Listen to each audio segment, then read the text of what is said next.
Chapter 175. Qi, a trail of blood quietly appeared on Nangongjia's face.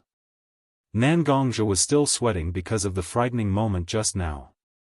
Originally, with Nangongjia's understanding of the fatal 13 swords, although there was a certain gap in strength and speed between him and the inner demon, who had been strengthened by the formation, he could still rely on his skills to deal with the inner demon. However, just now, the inner demon used a move that Nangongja had never seen before. It was a move that was derived from the fatal 13 swords. This move was almost a perfect display of the ruthlessness of the fatal 13 swords. At that moment, the inner demon's murderous aura was so frightening that it almost froze Nangongja's movements. Watching the blade getting closer and closer to his face, Nangongja used all the strength in his body to move again. However, his face was still scratched by the blade, leaving a bloody scar. This move, Nangongja looked at the inner demon and said with lingering fear. "Don't you remember? When you obtained the fatal 13 swords and practiced it to the extreme, you had a wisp of inspiration."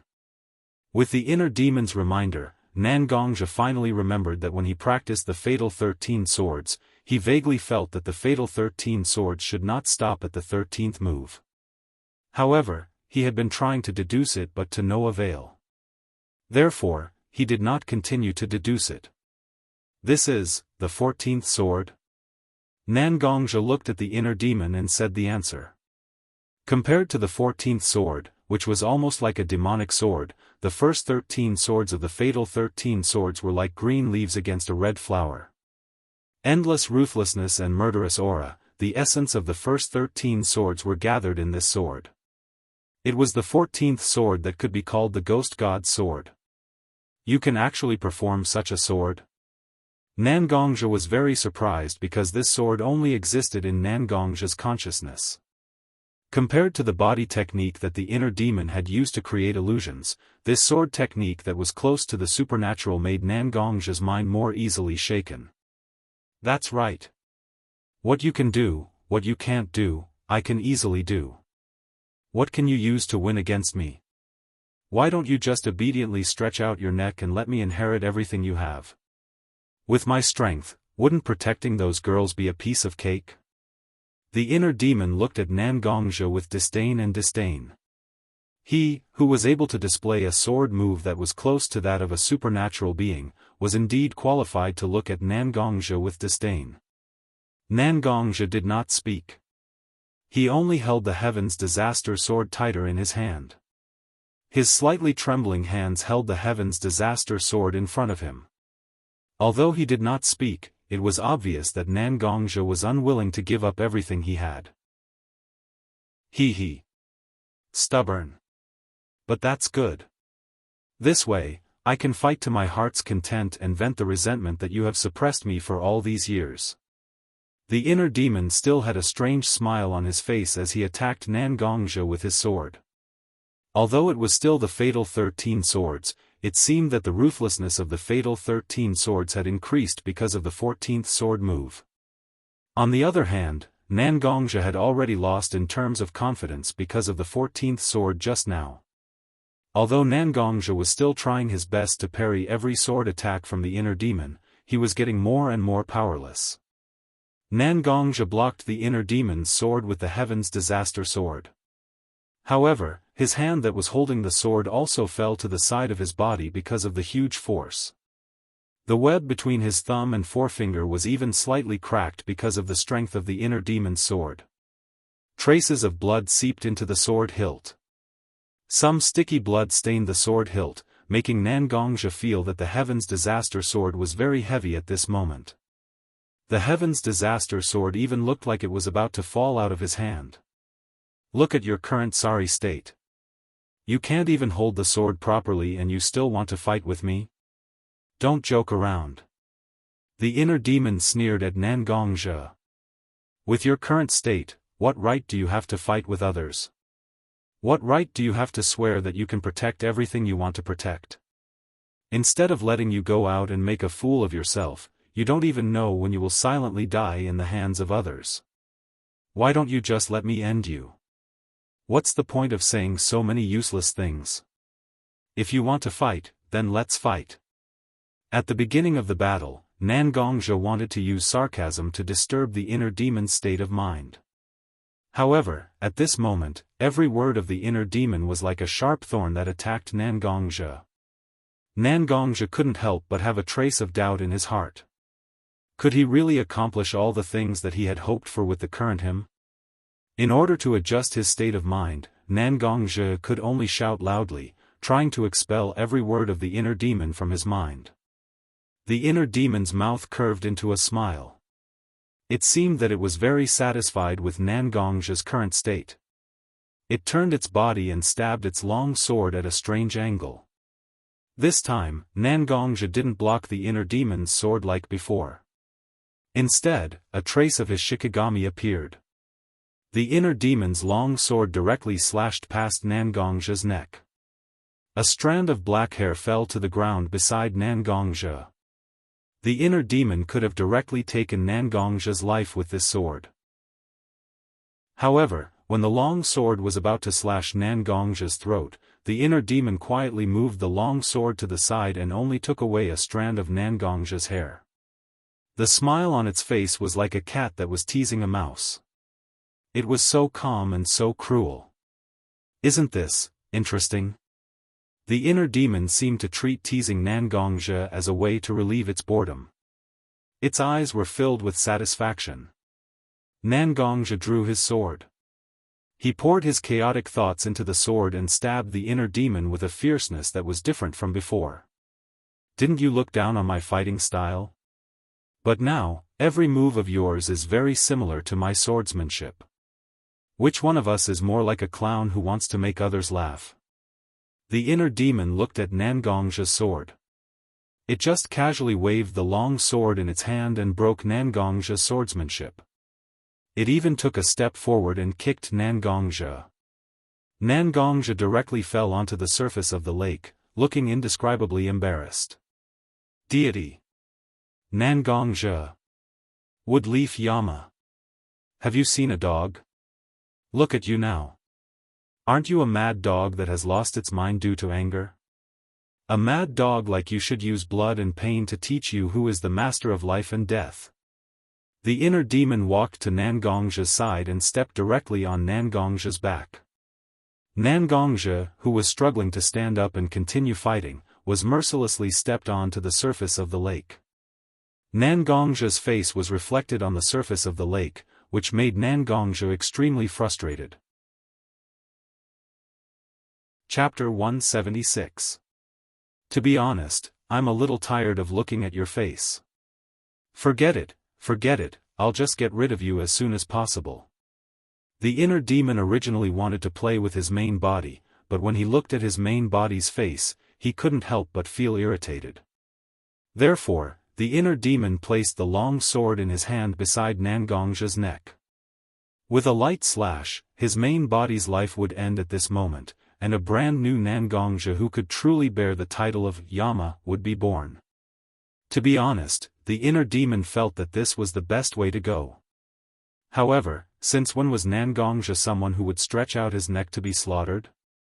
Thinking back to the water dragon arch illusion, Nangongzhe knew that he couldn't give up so easily when his inner demon faced Nangongro, Mashiro, and Little Linger. There were still many people waiting for him to protect and guard, right? Nangongzhe shifted his gaze away from his face reflected on the surface of the lake, and stared at the long sword in the inner demon's hand. He suddenly exerted force on his body, and forcibly pushed away the inner demon's foot that was on his back. Using the calamity sword in his hand to meet the inner demon's long sword, Nangongzhe's strength was inferior to the inner demon's. Under the influence of the inner demon's long sword, Nangongzhe's body slid fiercely in the opposite direction, sticking close to the surface of the lake. When the inner demon saw his main body's actions, his face turned extremely ugly. TSK. I say, you clearly can't beat me at all. Can't you just die properly? Why do you have to force yourself to fight me? You're really troublesome. The inner demon clicked his tongue impatiently and looked at Nangongzhe with great impatience. How can I give up so easily? Nangongzhi wasn't in a good spot either. Just now, in order to borrow the strength of the Heart Devil sword to escape the attack range of the Heart Devil, he didn't use too much strength. Even his internal organs had suffered some injuries due to the forceful impact. Blood was flowing out of Nangongzhi's nostrils. Then, I will finish you with one move. The inner demon watched Nangongzhi as if he was watching a disgusting cockroach as he slowly raised his sword. The hand holding the sword moved closer to his ear, while the other hand gently stroked the sword's spine. The sound of fingernails rubbing against the blade was very clear. As the sound of friction gradually spread, the inner demon fell into a strange state. His pair of eyes, which originally had some black luster, were instantly covered by black. Even when he breathed in and out, a faint black mist would escape from his eyes. The murderous aura was released from his body without any concealment. A large part of it flowed into the long sword in the inner demon's hand, while the rest rushed towards Nangongzhi. The situation was extremely similar to when Nangongzhi was injured. The moment the murderous aura approached Nangongzhi's body, it changed from an invisible state. Like concrete cooling, the murderous aura enveloped Nangongzhi, restricting his movements. Nangongzhi couldn't even move. Only one of his eyes could slowly turn and see what was happening around him. This was the essence of the fatal 13 swords, the fatal 14th sword that was like a red flower. Kill, the inner demon suddenly spat out such a word. His voice was hoarse and choppy, like a person who hadn't spoken for many years suddenly opening his mouth. However, as soon as the inner demon said the word kill, the black that lingered in his eyes quickly faded away. His eyes had completely turned white, and there were even some ferocious blood streaks on them. No matter who it was, being stared at by such an eye would cause fear to emerge in their hearts, let alone Nangongzhi who was facing the inner demon. A chill, a bone-chilling chill emerged from Nangongzhi's heart. It turned out that the sudden attack from the inner demon wasn't the fatal 14th sword at all. Now, the inner demon had completely condensed his murderous aura, his resentment, and his crazy desire to kill into his sword. Using the murderous aura to solidify the opponent's movements, using the demonic eye to stimulate the opponent's mind, and finally using the long sword in his hand to give the opponent a fatal blow? Converge, condense, solidify, a sword that was like a ghost, a sword that belonged to a ghost. Was this the fatal 14th sword that belonged to the inner demon? Previously, Nangongzhi had used all his strength to break free from the weakened version of the fatal 14th sword, barely saving his life. Then, how could Nangongzhi resist the complete version of the fatal 14th sword? The sword edge with murderous aura and cold air was getting closer and closer to Nangongzhi. The tip of Nangongzhi's nose seemed to have a thin layer of frost because of the cold air on the sword edge. Was he really going to die in the hands of his inner demon? Nangongzhi looked at the inner demon and looked at the long sword in his hand. At this moment, he suddenly felt that time had slowed down. He could only stand there motionlessly and watch as the inner demon stabbed the sword in his hand towards his vital parts and took his life away. Wait. Time really seemed to have slowed down. Nangongzhi was trapped in the murderous aura, but his heartbeat and breathing reminded him that time really seemed to have slowed down. The Heaven's Calamity sword in his hand became slightly hot, making Nangongzhi's palm feel like it was being burned. Why? This was too strange. The flow of time actually slowed down.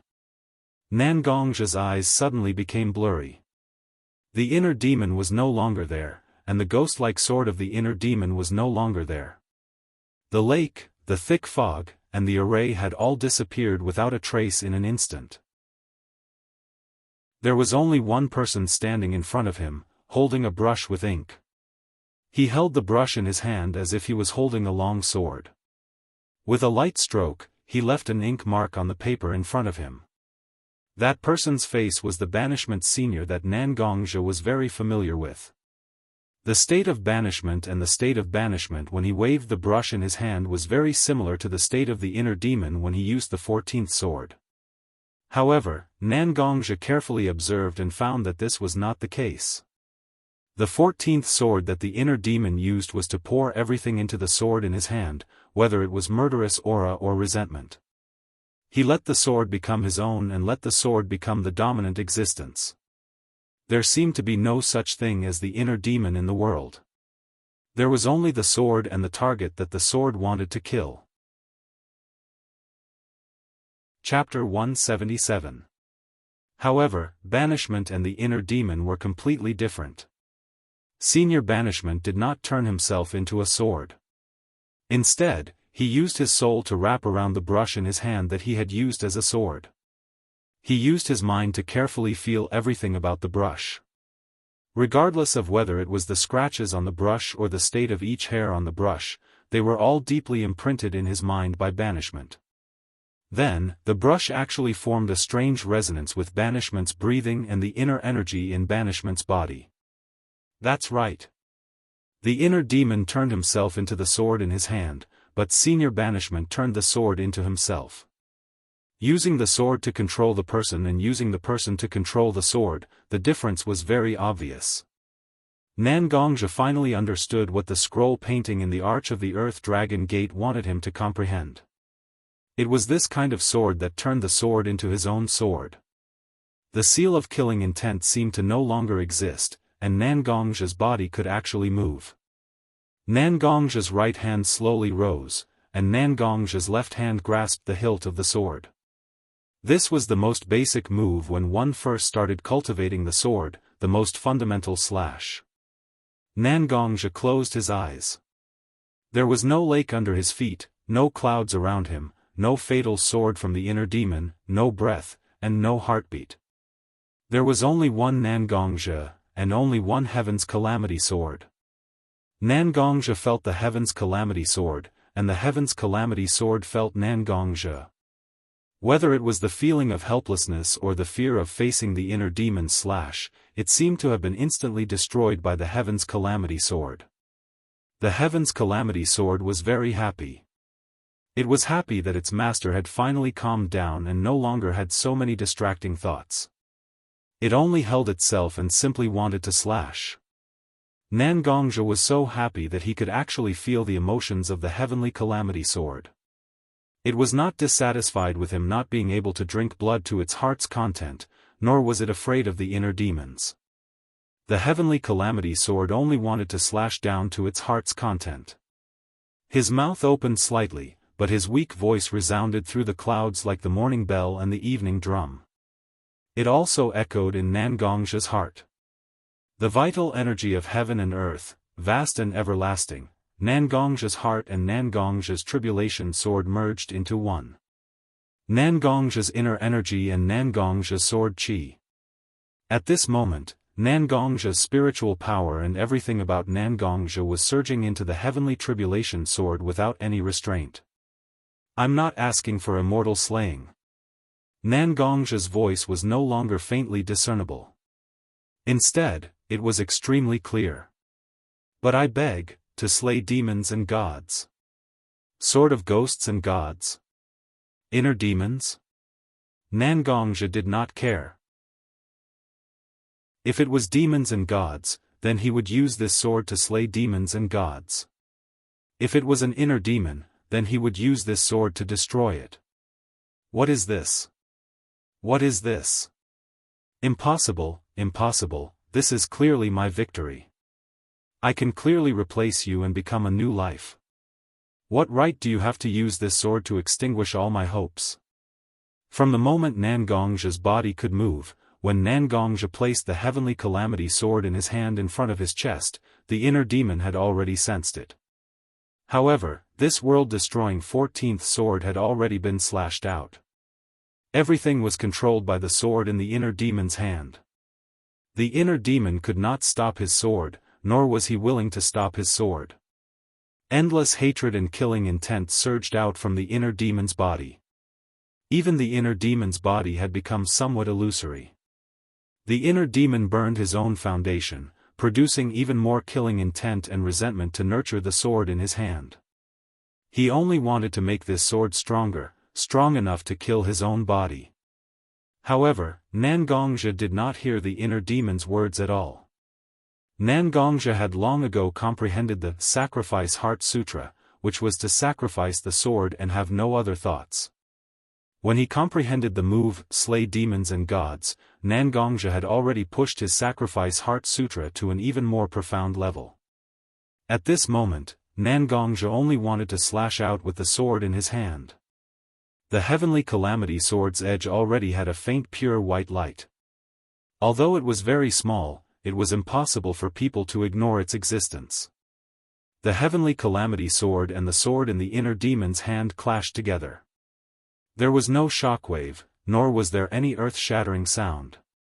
It was just like the two most ordinary swords clashing together without a trace of smoke or fire. Ding! A crisp sound rang out, and Nangongzhi and the inner demon exchanged positions. The two of them stood back to back, and their hands were still in the same posture as before. However, the sword in the inner demon's hand made such a crisp sound, and cracks like a spider web appeared on the sword. No, it was not just on the sword. These cracks actually spread to the inner demon's body, and traces of white light were emitted from the cracks. The inner demon seemed to want to open his mouth to say something, but he could not even move. In an instant it was like a porcelain with cracks all over it, turning into fragments that fell onto the lake's surface. The lake surface did not hold up these fragments like how it held up Nangongzhi's body. Instead, it allowed these fragments to sink into the lake. There were only a few slight ripples, which proved that someone had fought with Nangongzhi here. Nangongzhi also slowly put away the Heaven's Calamity sword in his hand, and sheathed it back into the scabbard. His face was pale and fatigued. It was clear that this demon-slaying technique was not easy to execute. To be honest, whether it is the fatal 14th sword or the Heaven's Calamity sword, they are all sword moves of the same level.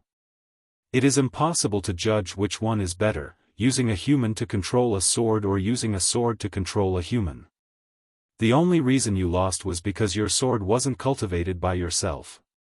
Even if the formation provided you with a sword move that suits you, it is not a sword that belongs to you. Nangongzhi seemed to be talking to the inner demon, but it also seemed like he was talking to himself. There was no dragon pattern token falling from the sky, and only a door appeared in front of Nangongzhi.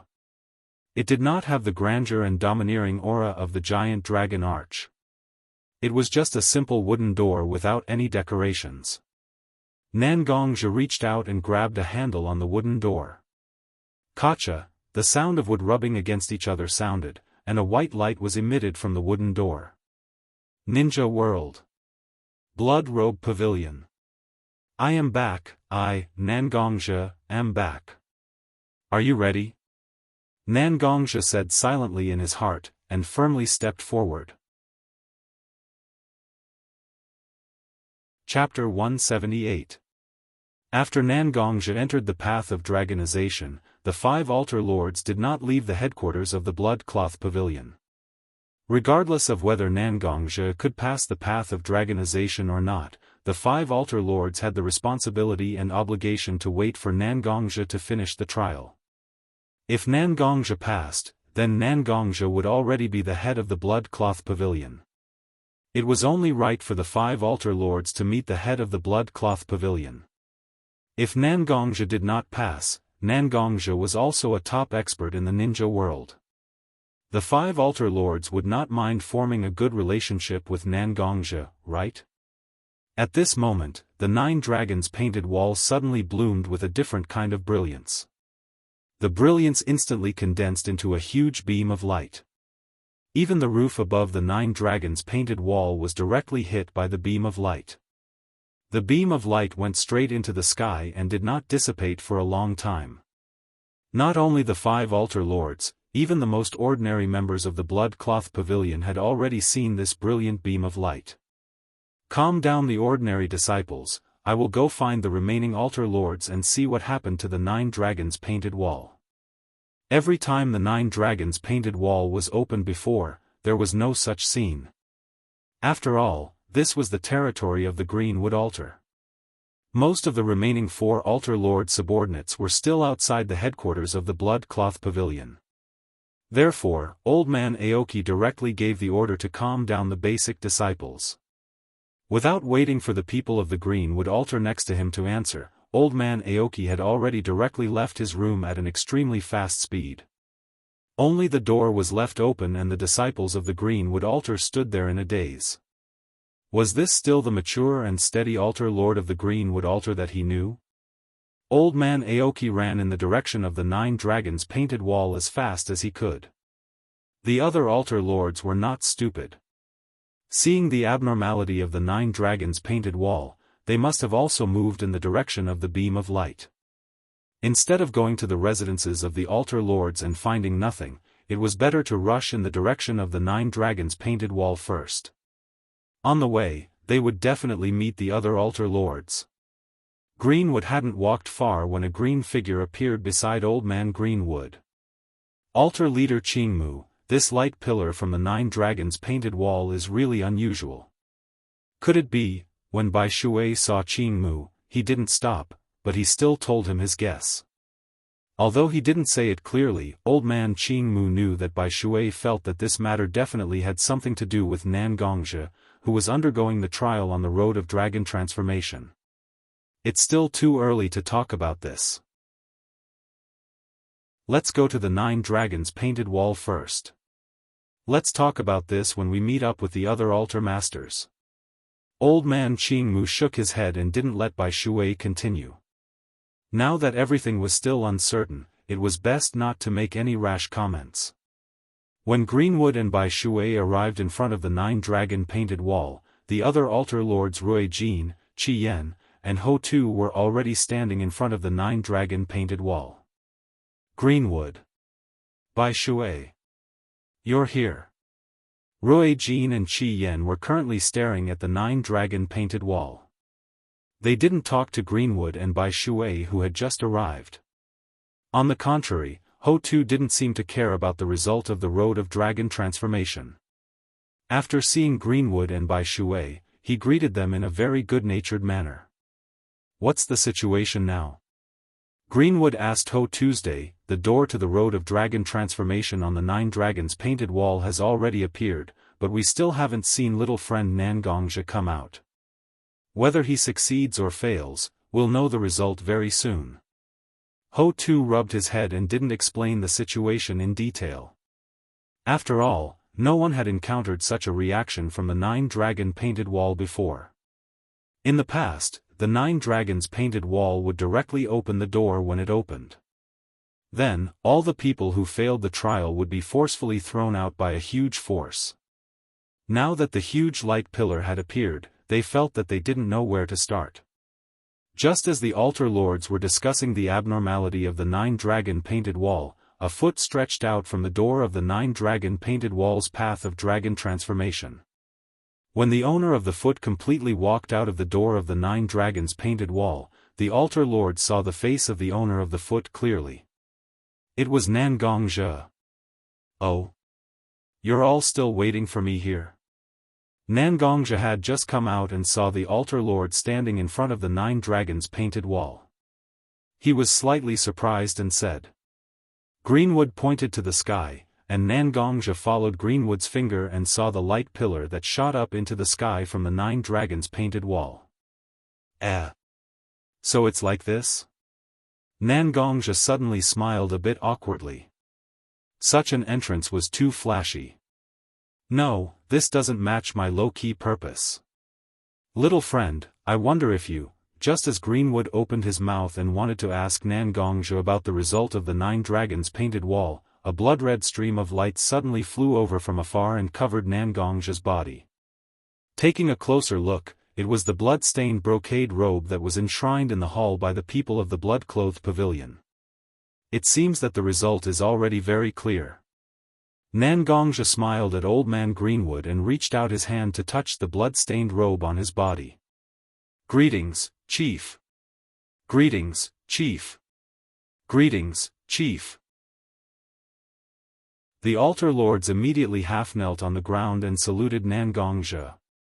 Nan Gongzhi looked at the altar lords half-kneeling in front of him, but he didn't feel the slightest bit of joy of leading a large organization. Instead, he was filled with worry. He had passed such a trial, brought the heavenly calamity sword, and took away the authority of these altar masters. He had even directly sat on their heads. No one would be willing to have someone sitting on their head so easily, let alone the 5 powerful and authoritative internal strength cultivators of the blood-clothed pavilion. He didn't know how much trouble he would have to face in the future. However, at this moment, Nangongzhi couldn't reveal his thoughts. He could only hurriedly hold the arms of Old Man Greenwood and Altar Lord Ho-Tu, who were closest to him, and said to the 5 altar lords at the same time, "There's no need to be so polite. I'm also new here, so there are many things that I'm not familiar with and understand. In the future, I hope that we can work together to make the blood-clothed pavilion stronger. Everyone, please get up." After Nangongzhi finished speaking, he took the lead to help Greenwood and Ho-Tu up. Then, he went to the other 3 altar lords and helped them up one by one. We're all people who have passed the dragonization path, so we know best how difficult it is. Since you can pass the dragonization path, you naturally have a mind and strength that surpasses ours. Therefore, we must support you with all our strength and make the blood-clothed pavilion stronger. Ruijin went to Nangongzhi's side and told him the same thing. The other altar lords also nodded one by one. If outsiders saw the state of the 5 altar lords and Nangongzhi at this moment, they would definitely give a thumbs up and praise them for being very harmonious. Chapter 179. Chief, although you have passed the path of dragonization and obtained the recognition of the Blood Cloak of Banishment Senpai. But we still need a ceremony to tell all the Blood Cloak Pavilion disciples that we have a chief, so. Aoki stepped forward and said to Nangongzhi. Aoki-sama, you don't have to worry about it. Since I have become the chief of the Blood Cloak Pavilion, I naturally have to let all the Blood Cloak Pavilion disciples know about my existence. Otherwise, wouldn't it be a joke if the general doesn't know his soldiers? I don't know if you have already made any arrangements. Nangongzhi smiled and said to the altar lords. Although our Blood Cloak Pavilion is not a particularly large organization, we still have many disciples. Most of the disciples under my command are responsible for logistics, and many of them have been scattered all over the ninja world to run some business. Sharp Metal Altar and Scarlet Flame Altar led by Sharp Metal Altar and Scarlet Flame Altar are responsible for all kinds of military missions, and almost none of them are left. In order to cooperate with the various actions of Sharp Metal Altar and Scarlet Flame Altar, a large number of disciples of Deep Earth Altar also follow them to perform missions. The disciples of Clear Water Altar are mainly responsible for hiding, spying, and sometimes carrying out some assassination missions. Therefore, it is not realistic to have all the disciples gather at the headquarters. Aoki's face was a little embarrassed. In fact, Nangongzhi's meaning was very obvious. He hoped that he could meet all the members of the Blood Cloak Pavilion. But now, he had to directly reject the proposal of his new boss, which really made Aoki feel uncomfortable all over. But as the oldest and most experienced of the 5 altar lords, Aoki couldn't help but feel uncomfortable. Aoki had to tell Nangongzhi that he could only accept the situation of, the general doesn't know his soldiers, and the soldiers don't know his generals. Nangongzhi didn't show any displeasure on his face, instead, he had a gentle smile. When Aoki spoke, Nangongzhi nodded from time to time, as if he felt that there was no problem with Aoki's statement. I was too rash. If you want to maintain the stability and development of an organization, then the members of an organization must not stay at the headquarters without doing anything. Since we can't get all the disciples of the Blood Garment Pavilion here, how are we going to carry out the succession ceremony? The few of us have discussed it. If you can accept it, we will gather all the middle-level and high-level cadres who are free. We will let you meet them and conduct the succession ceremony together. In this way, not only would the situation of the general doesn't know his soldiers, and the soldiers don't know his general, be avoided, it would also save the disciples from the tiring journey. I wonder if you think this is a good idea? Aoki suggested to Nangongzhi, and the other altar lords nodded in agreement. Obviously, they did not have any objections. Perhaps these people had already discussed this solution when Nangongzhi entered the path of dragon transformation? Your Excellency Aoki's suggestion is somewhat feasible. I wonder how long it will take for all the middle-level and high-level members to gather. Nangongzhi didn't argue with Aoki about the details of the succession ceremony. After all, the altar lords must have discussed it with each other. Currently, Nangongzhi was not very clear about the various information about the Blood Garment Pavilion, so he would definitely face such a situation now. This was normal. Nangongzhi also knew that he would inevitably face such a deadlock. This was also something that he had to go through to truly take charge of the Blood Garment Pavilion. If he could solve this problem well, then Nangongzhi would be the official Blood Garment Pavilion's chief. If he couldn't solve this problem, then he would just be a mascot. In that case, he would just take on the title of first seat and become a good mascot.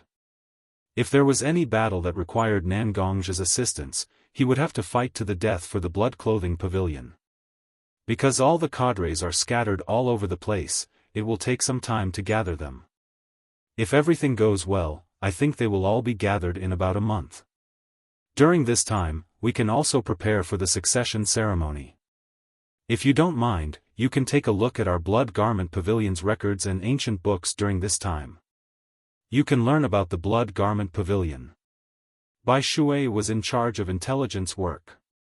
This kind of information was given to Nangongzhi by Bai Shui. There's nothing wrong with that. It's only a month. I still have the patience to read some of the Blood Garment Pavilion's records and ancient books. Of course, it's natural. What's there to mind?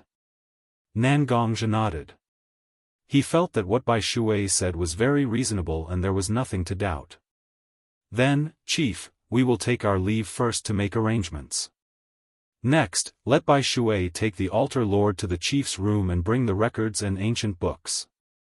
Is that okay? Aoki, Qi Yen, Rui Jin, and Ho Tu all bowed one by one, indicating that they wanted to leave first to deal with various matters. Of course, of course. You all go. Bai Shui and I will go to the chief's room. Nangongzhi waved his hand, indicating that the four altar lords could leave for the time being. He followed Bai Shui's guidance to a room on the top floor of the Blood Garment Pavilion. This room had a somewhat rustic appearance. There were no decorative ornaments. There were only a few bookshelves, an office desk, and a few chairs.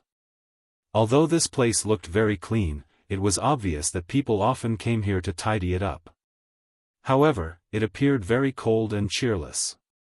There was no sign of life. This is the chief's room.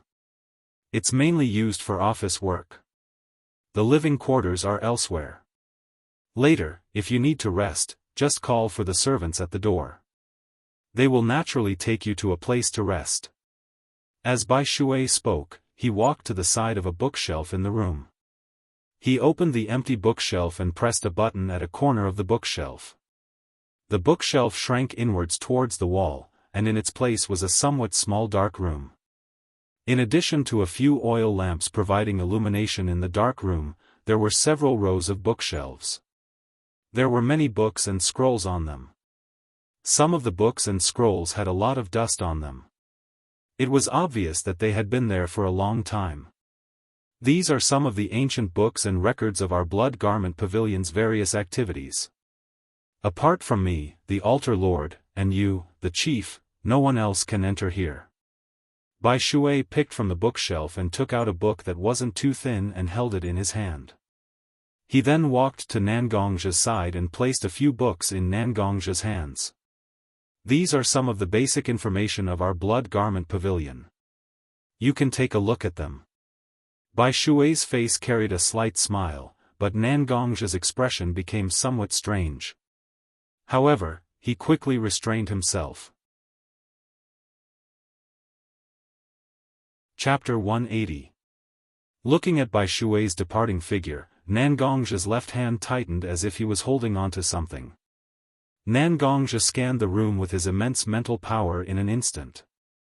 After making sure that there was nothing to monitor him, Nangongzhi took a few steps forward and closed the door. Sitting on the chair behind the desk, Nangongzhi casually placed the blood-red robe that belonged to the banishment elder to the side. He then took out the thing in his left hand. It was a scroll that looked a little old. The words, "Action Record," were directly written on the scroll. "This by Shui, what is the meaning of secretly stuffing this scroll into my hands? Is there something else that can't be exposed?" Nangongzhi was a little puzzled because he basically didn't have any contact with a hidden force like the Blood-Red Robe Pavilion. What did their actions have to do with him? Not to mention, this seemed to be an action record from a long time ago. For some unknown reason, Nangongzhi's heart began to feel a little irritable. Nangongzhi held the scroll in his hand and didn't open it for a long time. Why is this? Why is my heart so unsettled? Nangongzhi didn't know what was wrong with him.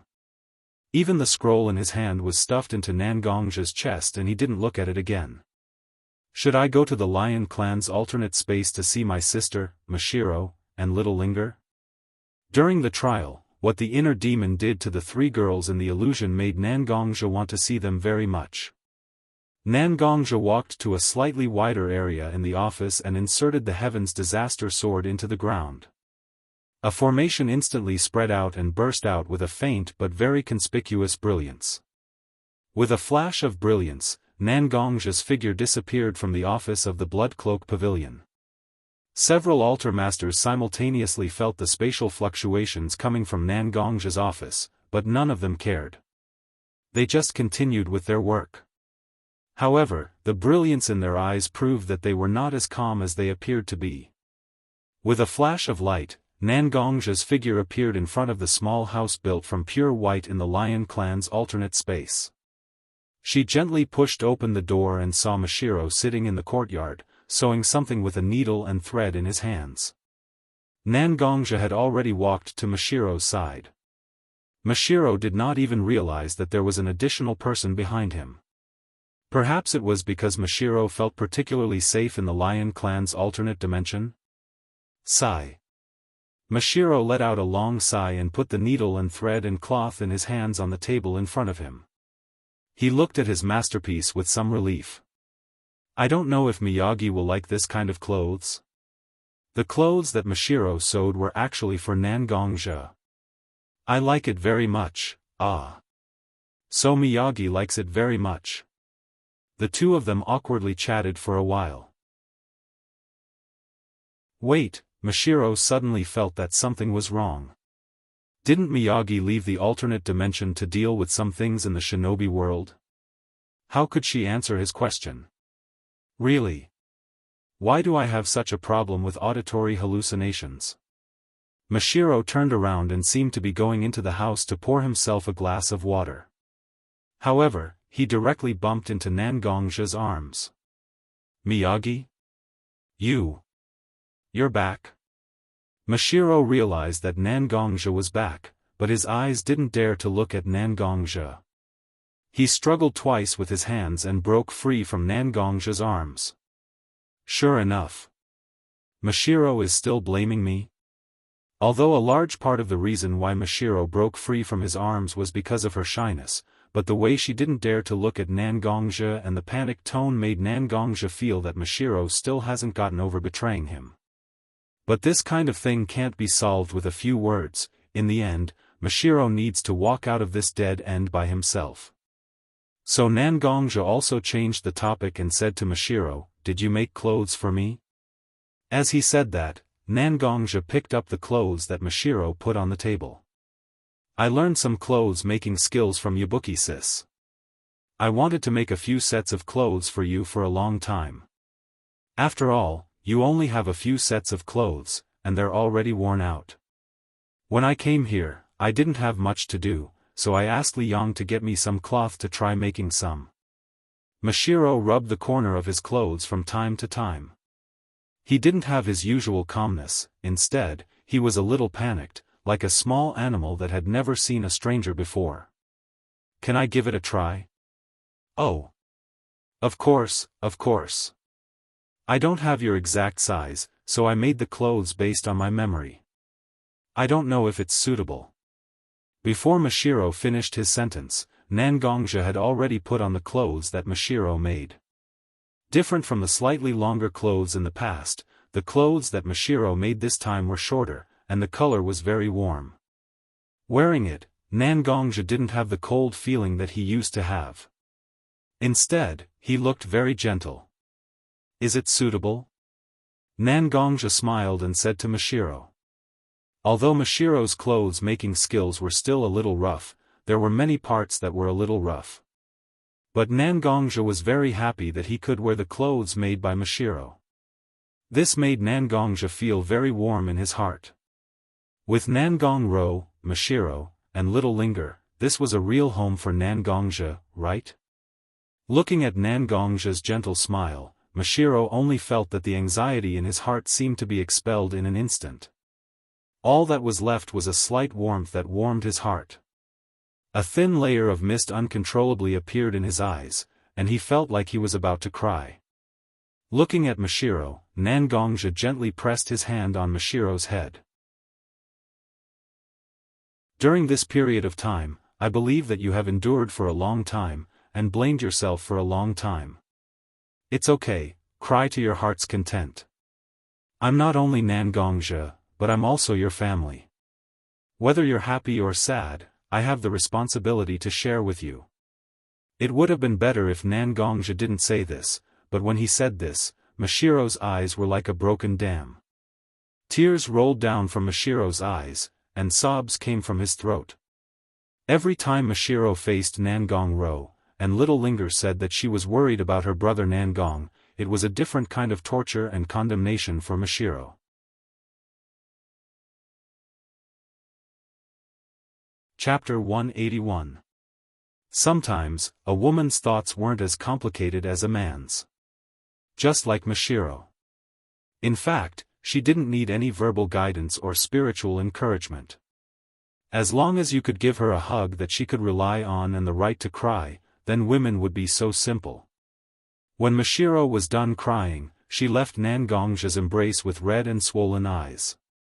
Although Mashiro didn't say anything, Nangongja could feel that Mashiro's state was much better than before. I'm going to find Little Linger and Rower. Mashiro seemed to feel embarrassed for being in Nangongja's embrace. She wiped her eyes and wanted to leave for a while to adjust her emotions. Nangongja took off his unfinished clothes and put on his tattered robe. He said to Mashiro. Okay, you can stay here and tidy up. I'll go find Ruru and the others. Before Mashiro could respond, Nangongja had already disappeared. Mashiro took a few steps forward and picked up Nangongja's unfinished clothes. Nobody knew what she was thinking. Little Linger had Nangongja's imprint on her, so it wasn't difficult to find her. Nangongja quickly sensed and headed towards Nangong-ro's direction. Awoo! I'm Lionheart King Arthur. You can't treat me like a dog. Before he arrived, Nangongja heard Arthur Jr.'s voice. Back then, in order to get Xiao Ling to take the initiative to go to the Lion Clan's alternate space, Nangongja had ruthlessly sold off the little lion. Who would have thought that little Arthur would still be treated like a puppy? Really? Nangongja could only light a candle for Arthur in his heart. Arthur, what do you think this is? Xiao Ling's voice sounded. Nangongja was already close to them, so he could vaguely see Xiao Ling's figure. Little Linger didn't seem to care about the lion's protest. She smiled and waved something in her hand. If Nangongja wasn't wrong, that was a bone. It must be a piece of bone. Arthur seemed to be attracted by the bone in Little Linger's hand. He stared at the bone in Little Linger's hand and even swallowed his saliva. Please. You're a lion, a lion. Why do you look like you can't walk when you see a bone? You're being treated like a dog, do you have any complaints? Isn't this all your own fault? Pau Little Linger threw the bone in her hand, and Arthur chased after her excitedly. Nangongzhi increased his speed and arrived beside Little Linger. Little Linger was curious about who came to her side. When she saw that it was Nangongzhi, she hugged Nangongzhi happily. "Ah! Brother Nangong. You're back, Little Linger missed you so much." Nangongzhi looked at Little Linger and smiled. Then, he asked Little Linger. "Is Little Linger happy here?" Originally, Xiaoling Air was a little bored, but these days, little doggy has been playing with me very happily. Then, there's a big black doggy that teaches Xiaoling Air cultivation, so I'm very happy. Saying this, Xiaoling Air rubbed her little head against Nangongzhi's chest and said very comfortably, "But I'm still the happiest when you're here." Nangongzhi was amused by Little Linger's words. "A big black dog? Isn't that Liang? Did all the lions really turn into poodles?" "Little Linger, where did Sister Rower go?" Little Linger tilted her head and seemed to be thinking. Then, she said to Nangongzhi. After the fierce-looking uncle and the gentle aunt's injuries were almost healed, they moved out and built a small house for themselves. They lived there with the elder sister called Little Lily. Sister Rower went to deliver some daily necessities to them. She asked Little Linger to stay here and play with Little Linger. She said she would be back soon. "Oh whoa, I'm not a dog." Little Arthur barked from afar and denied Little Linger's title. However, Nangongzhi found it strange no matter how he looked at it. "Could you please take out the bone in your mouth before denying it? You're not convincing at all like this, hey." Uchiha Fugaku and Uchiha Mikoto have recovered from their injuries? And they even brought Yuri Koyuri with them? Actually, this was good. Nangongzhi didn't want to have too much to do with the Uchiha clan. This was because the members of this clan had their own axes. If it wasn't for the deal he had with Itachi Uchiha to fight against the Danzo, Nangongzhi wouldn't have anything to do with this clan. "Brother?" Nangongzhi's figure appeared from afar. As expected, it was his sister. She could recognize Nangongzhi from so far away. "Yes, I'm back." It was a simple conversation, but it made Nangongzhi feel at ease.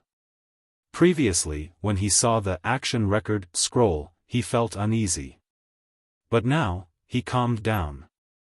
Fortunately, there is a poodle here. Otherwise, I would be worried about Little Linger playing here alone. "So, Little Arthur is also a Pekingese dog to you?" "My sister, Uchiha Fugaku and Uchiha Mikoto, after all, it was related to his deal with Itachi." Nangongzhi still had to ask about the situation of Uchiha Fugaku and his wife. "Them? Their injuries are no longer a problem. These days, the two of them seem to have gotten rid of the shadow of their clan's extermination. Their lives here are quite comfortable." Nangongzhi thought for a while and said to Nangongzhi. "They got rid of it? Sigh, the hatred of their clan's extermination. How can it be so easy to get rid of it?" Nangongzhi muttered. The speaker didn't mean it, but the listener understood. Nangongzhi's gaze slowly became strange. During this period of time, Nangongzhi felt that her brother seemed to have discovered something. Previously, when the two of them quarreled, Nangongzhi went out and met Mashiro. The conflict between the two of them was so unreasonable. After these days of thinking, Nangongzhi felt that Nangongzhi must have touched on the truth that she and her grandfather wanted to hide. However, no matter how hard she tried, she couldn't tell Nangongzhi about it.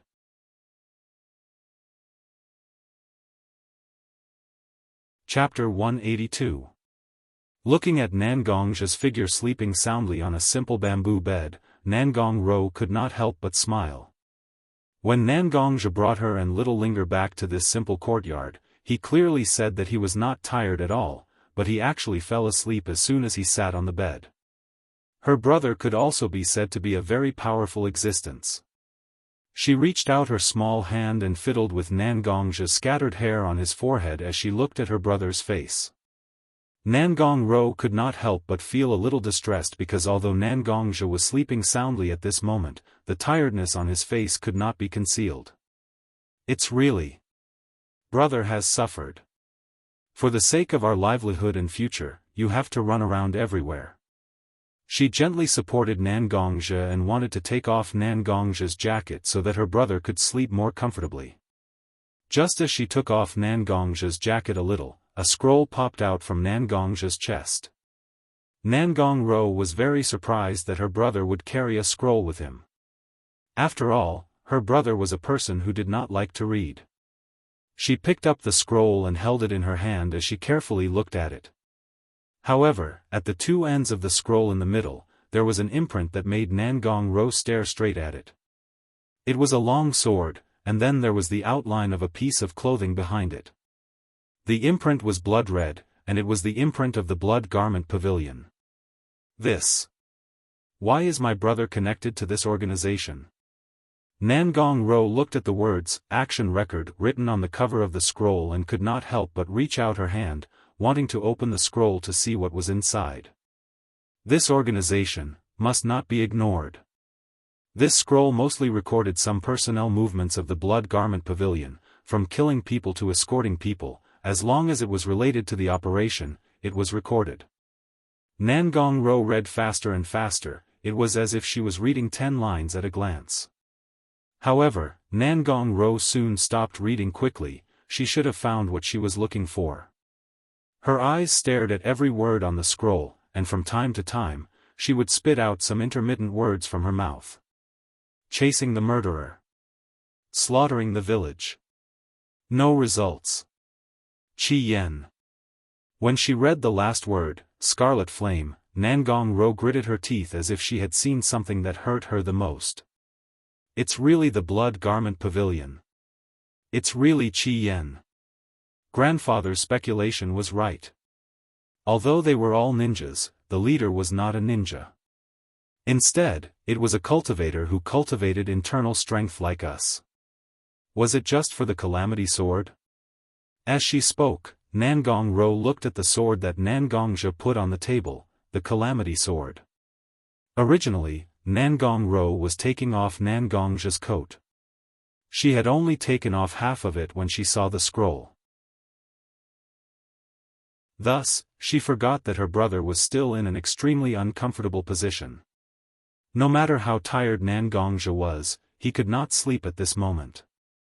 He could only let out 2 coughs instinctively, allowing Nangongro to leave her world. Ruru.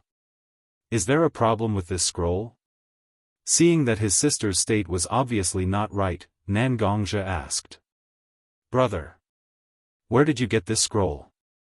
Nangongro did not answer Nangongzhi's question, but instead asked Nangongzhi. Oh, right. I was afraid that you would be worried before, so I didn't tell you. This time I went to the ninja world to subdue the legacy of the master of the Calamity Sword, the Banishment Senpai, an organization called the Blood Garment Pavilion. Now I am the head of the Blood Garment Pavilion. Nangongzhi only spoke halfway, but Nangongro stared at him. Nangongro's tone was even more strange as she said to Nangongzhi. The scroll. Where did you get it? Although Nangongzhi did not understand what happened to his sister, he still said truthfully. I was recognized as the head, but I still needed to go through some ceremonies. So the altar lords of the Blood Cloth Pavilion looked for some information about the Blood Cloth Pavilion. But at that time, the Blood Cloth Pavilion's 5 elemental altars Jade Water Altar Lord secretly put this scroll in my hands. What's wrong with this scroll? Because Bai Shui's behavior at that time was really strange. Nangongzhi couldn't help but think of the time when Bai Shui quietly put this scroll in his hands. Although her face was very calm, her eyes were full of playfulness. It was precisely because of this strange playfulness that Nangongzhi didn't immediately open the scroll after obtaining it. Instead, he kept the scroll in his bosom and went to the Lion Clan's alternate space to find the 3 girls and report his safety. Brother. You already know, right? Instead of continuing the topic of the scroll, Nangongro suddenly asked such a question. Although Nangongzhi's face was calm, his heart was already set off a huge wave. No? No what? Is it about the scroll, or about, I don't know what you're talking about. Know what? Ruru, is there something you're hiding from your brother? Nangongzhi didn't know why he said such a thing, but Nangongzhi instinctively wanted to avoid this topic. In the Water Dragon Arch, after the truth was exposed, Nangongzhi's appearance was so clear in Nangongzhi's mind.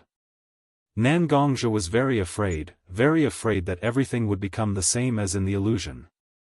Brother. You're not the only one who knows how strong Grandpa's seal is, I know it very well too.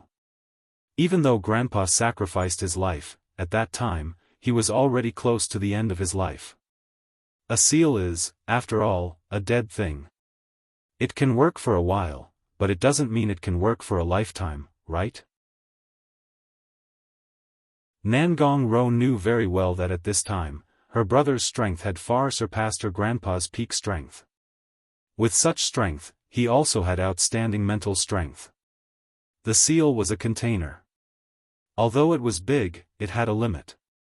In addition to her brother's strange behavior a long time ago, Nangongzhi felt that it would be an insult to her intelligence if she still couldn't find out anything.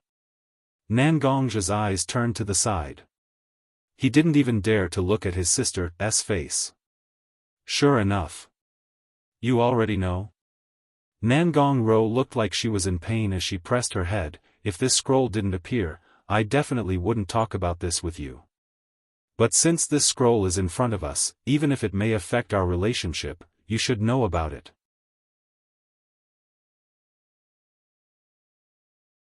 Chapter 183. Ro. In fact, the two of them were very clear about the secrets between them, but neither of them really revealed the secrets. Because there were some things that they should be honest with each other, but they were still unwilling to say it out loud. In fact, the brother and sister were both entangled, both were nervous, and both were escaping. But now, because of a scroll, Nangongzhi forcibly revealed the secrets that both of them were hiding. Just how important was this scroll? If possible, I also want to live like this with my brother forever.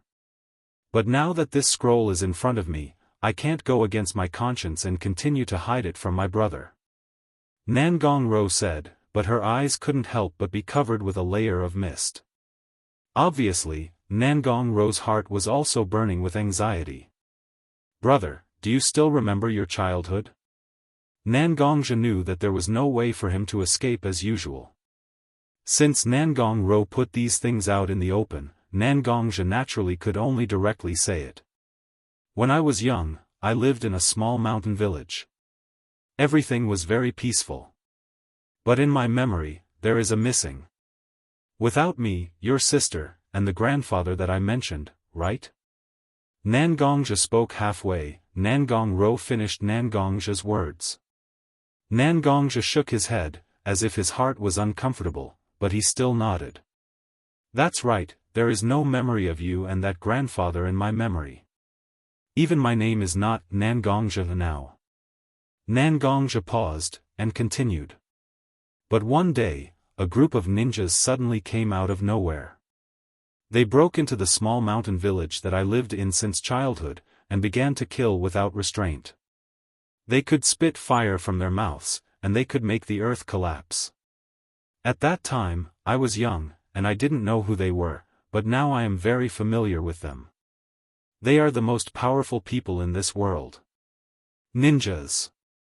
My memory is very vague, but I still remember that I was stuffed into a relatively secret cellar by my mother. I don't know how long it took, but the cellar collapsed. I was buried inside, and the will to survive made me dig a cave to the surface. But my body was also seriously injured because of the collapse of the cellar and various other reasons. I kept walking away from the village with my will, and then I fainted because of my injuries. But I faintly saw two people. Nangongzhi said, and looked at Nangongzhi. You met me and my grandfather. At that time, your injuries were very serious. In order to save you and allow me to survive in this shinobi world, Grandpa used his own life to seal your memory. He transferred his internal energy to your body, and left you this Heaven's Retribution Sword. Nangongzhi glanced at the Heaven's Retribution Sword, and said along with Nangongzhi's words. Oni-san, have you tried to find out who destroyed your village, and destroyed your peaceful life? Nangongja shook his head. My memory is very vague, and those ninjas who attacked my village didn't have any marks on their bodies that could identify their identity. Even if it was ninjutsu, it was some of the most widely spread ninjutsu in the world of ninja. Although I also want to investigate where these people are, there is no clue at all.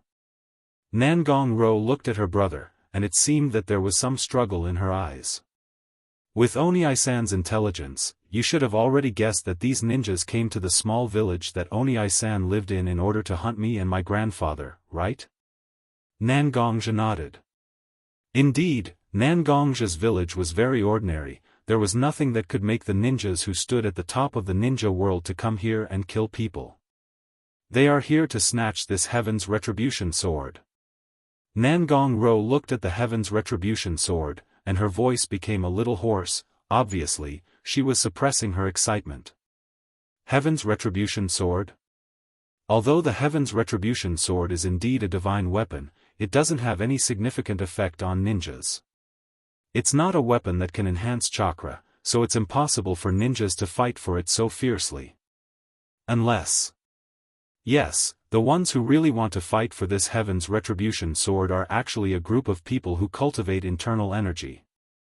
I think Oni-san should already know the various secrets of the Heaven's Retribution sword, right? Nangong-ro looked at her brother. Although it was a question, she was very certain. The creator of the Blood Cloth Pavilion, the legend of internal energy cultivators, the sword of the banishment. Yes, it's the Blood Cloth Pavilion. Nangong-ro nodded. As a large organization, it has always been jointly led by several altar masters. How many people are willing to share the power in their hands with others? Every generation of 5 elemental sanctum master wanted to become the true leader of the Blood Garment Pavilion. They want to make the Blood Cloth Pavilion their own say. But no one has succeeded in becoming the head of the Blood Cloth Pavilion. Yes, there has always been no one. So many people cast their eyes on the Heaven's Retribution sword, which is said to be the symbol of succession. Nangong-ro said the truth clearly. What are ninjas? They are powerful mercenaries. As long as you have money, they don't mind killing people for you and robbing things for you. Killing people? Slaughtering villages? That wasn't a difficult thing to do. Those ninjas were all hired by the Blood Cloth Pavilion? Nangongja's eyes were filled with murderous intent. He thought that the Blood Cloth Pavilion was the legacy left to him by the ancestors of the banishment, but he did not expect that the Blood Cloth Pavilion was also a Yama's invitation to his peaceful life since childhood. In this scroll, there is a record of my transfer and the operation of hiring ninjas. Who was the leader? Nangongja asked anxiously. Qi Yen. Qi Yen, Altar Master, Qi Yen. Nangongja's mind suddenly flashed with the image of an extremely rough and reckless man. However, Nangongja thought of another thing. Why did Bai Shui give this record to me? As a large organization, there must be more than one scroll of records of their operations. Yet, Bai Shui had handed this record to me so accurately. Bai Shui is the altar master in charge of intelligence, assassination, and infiltration of the Blood Cloth Pavilion. Only the altar master of Bai Shui and the Blood Cloth Pavilion's head can see these records. Why did Bai Shui show this record to me? Chapter 184. Looking at her brother, looking down and pondering, Nangong-ro also felt a little strange for a while. Originally, she thought that after she revealed the things that both of them had been avoiding without any concealment, the relationship between the two of them would definitely change. Even if she didn't say ruthless words like cutting off all ties with him, there would always be something in her heart. But her brother didn't feel anything strange at all, and now he even began to think about deeper things about this scroll. Should Nangong-ro say that he is indeed worthy of being her brother?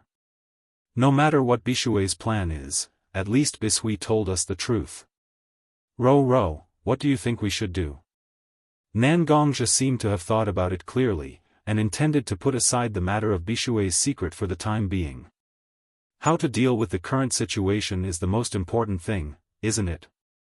Brother, although the Blood Robe Pavilion is not famous in the ninja world, it is undeniable that the Blood Robe Pavilion is indeed a powerful force. The 5 altar lords of the Blood Robe Pavilion, no matter where in the ninja world, they can easily become a powerful existence. The ninja world has never been a peaceful place. Since there is such a large force in our hands, we naturally can't let it go easily. After taking the action record from Nangongzhi's hand, Nangongro shook the scroll and threw it into the air, and with a wave of her small hand, although weaker than Nangongzhi's internal force, it was still very majestic, gushing out from Nangongro's hand. In the blink of an eye, the scroll was torn into pieces and drifted in the air. Some things, since we know, should be buried in the bottom of our hearts, and slowly weigh the pros and cons. The dead are gone, and we do have the obligation to avenge them, but we also have the premise of ensuring our own lives. Looking at Nangongro's inner strength, Nangongzhi was momentarily stunned. When they were young, Nangongro had told him that she didn't have the potential to cultivate internal energy. That was why when Nangongzhi joined Woodleaf, he sent Nangongro to Kiba Ninja School. He never thought that his sister would have such strong internal energy. Not to mention how much strength Nangongro could exert in a real battle, just her vigorous internal force was enough to wrestle with a jonin among the ninjas. Your inner strength. Although Nangongzhi didn't want to ask his sister how she cultivated her internal energy, he couldn't help but ask. One must know that internal energy and chakra were not compatible. Internal energy was cultivated by tapping into one's potential and absorbing the energy in the air. Chakra was cultivated by refining the spiritual energy in one's body and the body's potential. Although there was a slight connection, it was impossible to cultivate them at the same time. If his sister really cultivated internal energy and chakra, then it was no different from planting a bomb in his body that could explode at any time. Hee. Brother, I've never cultivated chakra before. Nangongro's mouth had a sly smile, like a child who quietly stole a candy, with a bit of innocence and cuteness. Then what's with your medical ninjutsu? Even strong people like 3 Generations and Tsunade Haim didn't notice anything strange? Nangongzhi was really puzzled because internal energy and chakra were very easy to distinguish. When he just entered the Woodleaf and fought with Kakashi, he was already discovered by 3 Generations. His sister was able to hide her internal energy from people like 3 Generations and Tsunade Haim, and even use Chakra's medical ninjutsu. It was like a fantasy story. They didn't notice it, but how did you notice it? Nangongro stood on her tiptoes, stretched out a finger and poked Nangongzhi's forehead, as if she felt that her brother's brain was really not that bright. Nangongzhi just remembered that he didn't notice it at all. Compared to Tsunade Haim and 3 Generations, he was the one who spent most of his time with his sister. My physique is quite special. Even if I practice internal energy, as long as I want to, I can hide it in my body. Even if I use internal energy, it won't send out a trace of internal energy fluctuations to the outside world. As for medical ninjutsu, although internal energy and chakra are indeed different, in fact, almost all medical ninjutsu use chakra as an auxiliary means to stimulate the body. Moreover, compared to chakra, which is a relatively violent energy, internal energy is more gentle because it is mixed with the free energy of heaven and earth. Practicing medical ninjutsu is more convenient. Nangongro looked at her brother with a smile on her face. If you say so, it's really like that. Nangongzhi scratched his head a little awkwardly. He almost only practiced internal energy and swordsmanship. After knowing that he couldn't practice chakra, Nangongzhi didn't put much thought into chakra and ninjutsu. Naturally, there was no way for him to know these things. Okay, let's stop talking about internal energy. Let's talk about business. Nangongro didn't seem to want to talk too much about her own cultivation. She pulled Nangongzhi back to the topic of how to deal with the Blood Cloak Pavilion. Nangongzhi shook his head. Since his sister didn't want to be entangled with him too much on this topic, Nangongzhe would follow his sister's wishes. After the two of them openly revealed the truth that they had hidden together, whether it was Nangongzhe or Nangongro, both of them felt that a big stone had been lifted from their hearts. At this moment, the two of them were very relaxed, and even their thoughts became very smooth. Since we have to control the Bloodcloak Pavilion and get rid of our enemies at the same time, we must not be too hasty. Otherwise, not only will we lose the Bloodcloak Pavilion, but there will also be a lot of unnecessary disputes. Nangongzhe thought carefully and then said, in fact, we don't need to treat the entire Bloodcloak Pavilion as our enemy. Although I only stayed in the Bloodcloak Pavilion for a short period of time, the 5 altar masters are not really that united. Since there are people who want to seize the Heaven's Calamity Sword, there will naturally be people who are more loyal to me, the Master of the Heaven's Calamity Sword. What we need to do is actually very simple. Draw in the forces that can be drawn in and separate the forces of our enemies. As long as we have enough strength, we will even have a righteous name. Everything will be easy. Taking in the Bloodcloak Pavilion and getting rid of our enemies might be complementary things. Chapter 185. Brother Nangong, Sister Roar. Sister Mashiro has already finished cooking. If you don't go now, Little Linger will finish it all. Just as Nangongzhe and Nangongro were about to continue discussing the various matters regarding the Blood Clothing Pavilion, Little Linger's small head poked out from the crack in the door. Her expression was somewhat unbearable, as if she really wanted to eat. Seeing Little Linger's delicate appearance, Nangongzhe and Nangongro looked at each other and smiled. The two of them were scheming back and forth, but this Little Linger became like this because of a meal. It was truly laughable. Nangongzhe walked to Little Linger's side, stretched out his hand, and gently pulled Little Linger's chubby face, and said to Little Linger with a bit of banter, "Then we'll be in trouble. Once little gluttonous kitten opens her mouth, there will be nothing left for us to eat." Then Nangongzhe looked back at Nangongro and said with a smile, "Let's go eat?" Seeing that Little Linger is starving, we can slowly think of a countermeasure. If Little Linger is starving, then we'll really be sinful. Nangongro also smiled, nodded, and walked to Nangongzhe's side. "Humph, Brother Nangong is bad. He said Little Linger is a little gluttonous kitten. You two were clearly in the room, so why did you keep chatting like this? Sister Mashiro insisted on waiting for the two of you to arrive before we can eat. Little Linger was already starving, so she came to call you." Little Linger pouted her little mouth, as if she was very dissatisfied with Nangongzhe calling her a little greedy cat. She complained about Nangong and his sister. Okay. It's Brother Nangong's fault. Brother Nangong shouldn't have called Little Linger a little greedy cat. It's Brother Nangong's fault.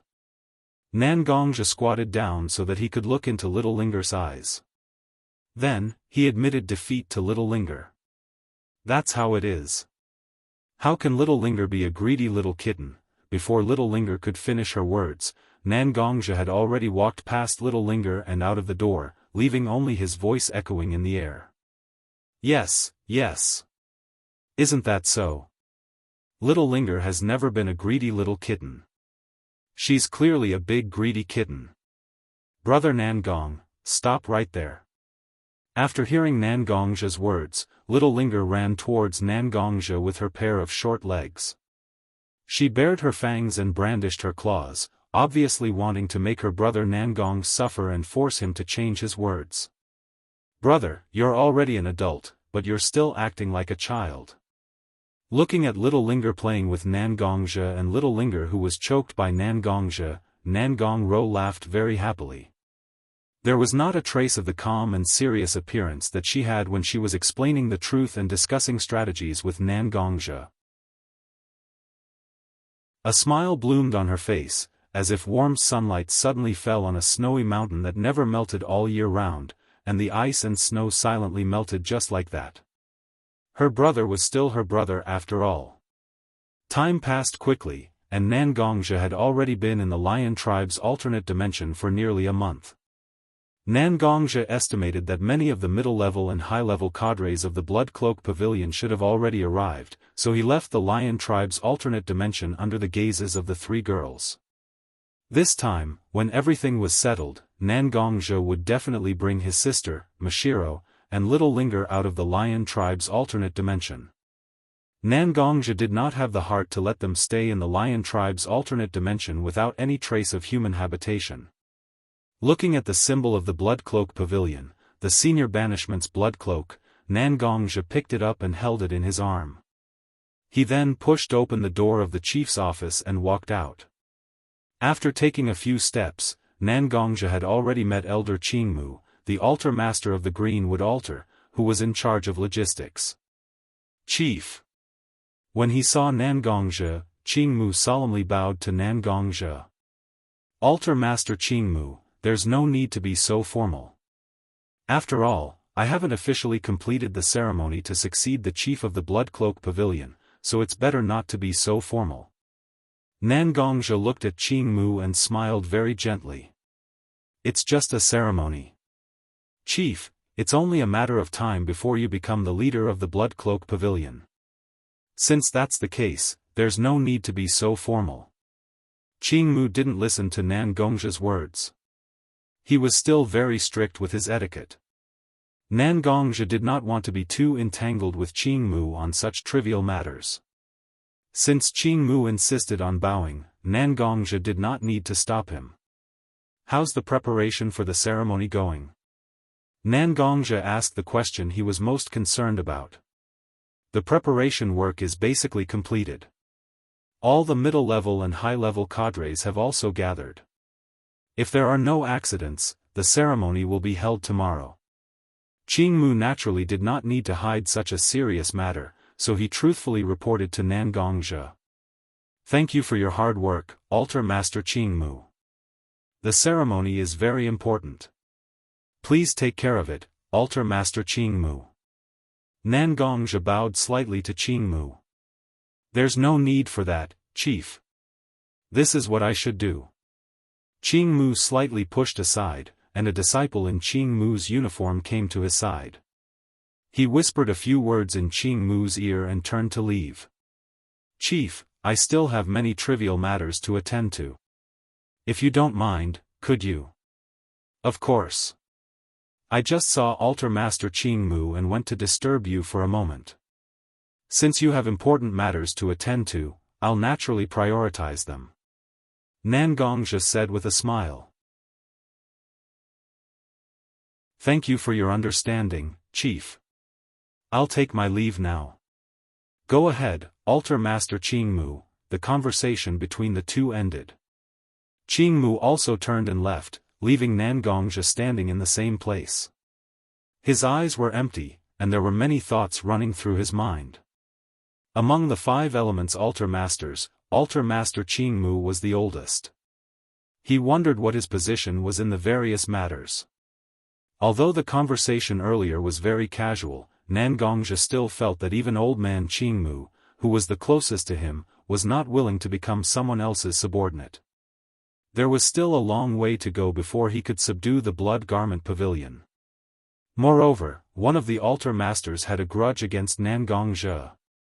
As expected of the Blood Garment Pavilion Altar Masters who stood out among countless people. None of the 5 Blood Garment Pavilion Altar Masters were easy to deal with. Is Qi Yan really my enemy? Did Bai Shui really just give me a piece of information? Nangongzhi still needed to investigate everything. When he thought of this, Nangongzhi instantly felt a headache coming on. Chapter 186. Time always passed very quickly, not to mention that it was only a day. When Nangongzhi woke up from his bed, the morning sun was already shining through the window. After washing up and putting on his clothes, Nangongzhi opened the door to his room. The headquarters of the Blood Garment Pavilion was located on top of a mountain. Coupled with the fact that it was surrounded by woods, the weather was even colder. A few wisps of white mist lingered in the tall attic that had not been dispersed by the sun, making everything look peaceful and comfortable. On the contrary, many of the disciples of the Greenwood altar of the Blood Garment Pavilion were extremely busy. Some were busy sweeping the floor, some were carrying food to some unknown place, and of course, most of them were hanging decorations everywhere. Whether it was the hedge or the lawn, they all looked like they had been meticulously built.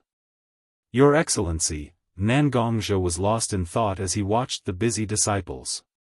Suddenly, a person bent over to Nangongzhe's side and called out to Nangongzhe. When Nangongzhe turned around, he saw a familiar face. Oh. It's you.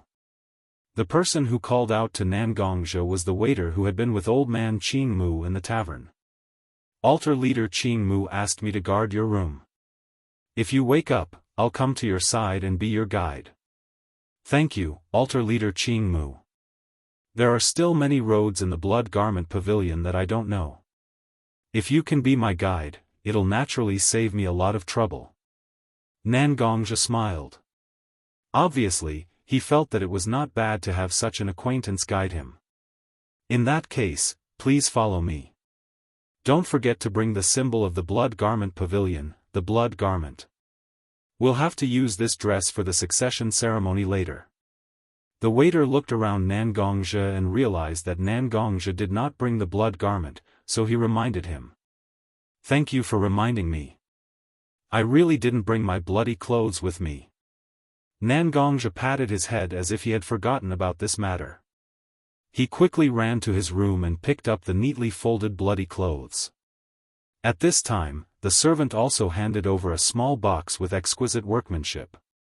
The blood robe is the symbol of our blood robe pavilion after all. It's really inappropriate for it to be in our hands. If you don't mind, why don't you put the bloody clothes on the box in my hand for now? The manservant's words were actually somewhat reasonable. The blood garment was the symbol of the Blood Garment Pavilion. It would not be good for the Blood Garment Pavilion to hold it in their hands. There's no need for the box, Nangongzhe looked into the servant's eyes and said with a smile. This blood-red robe is a remnant of senior banishment. Since it has chosen me, there is no need for it to return to the box. Although the servant was slightly surprised by Nangongzhe's words, he did not say much. His eyes were very calm as he put away the wooden box in his hand. Without waiting for the servant to continue speaking, Nangongzhe turned over the bloody clothes in his hand and directly put it on his body. Let's go. Looking at the servant, Nangongzhe suddenly said such a sentence, then without paying attention to the servant's reaction, he took the lead and walked away. Oh, isn't that the bloody clothes enshrined in the main hall? Is this the new head of our Blood Garment Pavilion? He looks so young. Don't talk nonsense. Don't look at his young age. He is very famous in the ninja world. Some people call him Yama. How much strength can such a kid have? I don't know if he used the Heaven's Disaster sword in his hand to force several altar lords to sit on the throne. Silence. This person is not to be trifled with. I heard that the reason why he was able to become the head is that he passed the Dragon Transformation Road by himself. Dragon Transformation Road? That's the Dragon Transformation Road. That's really amazing. I didn't expect that someone could pass such a difficult trial. Along the way, many disciples of the Blood Garment Pavilion saw Nangongzhe. The Heaven's Disaster sword in his hand and the bloody clothes on his body were really difficult to not recognize. Although they have deliberately lowered their voices, with Nangongzhe's keen five senses, it was not difficult to hear what they were saying. Your Excellency, please forgive us. These disciples stay in the mountains all year round and don't have much experience. Please don't be angry with them because of these things. Before Nangongzhe said anything, the servant next to Aoki defended these disciples of the Blood Garment Pavilion. Waving his hand, Nangongzhe felt that there was nothing to be angry about. It doesn't matter. People are curious. The Blood Garment Pavilion has been in seclusion for a long time. When they see a strange face like me, they will naturally have some feelings in their hearts. As long as the time is right, these things will naturally be solved. Nangongzhi looked at the servant. At this moment, he did not have the so-called sharpness of a swordsman at all. Instead, he was as gentle as jade and had the demeanor of a gentleman. Then I'll thank you on behalf of these disciples. The servant bowed slightly and then continued to lead Nangongzhi forward. Nangongzhi looked at the direction they were heading. It was the symbolic building of the Blood Garment Pavilion, where he had passed the Dragon Transformation Road and obtained the bloody clothes, the Blood Garment Pavilion. So, we're going to hold the succession ceremony here?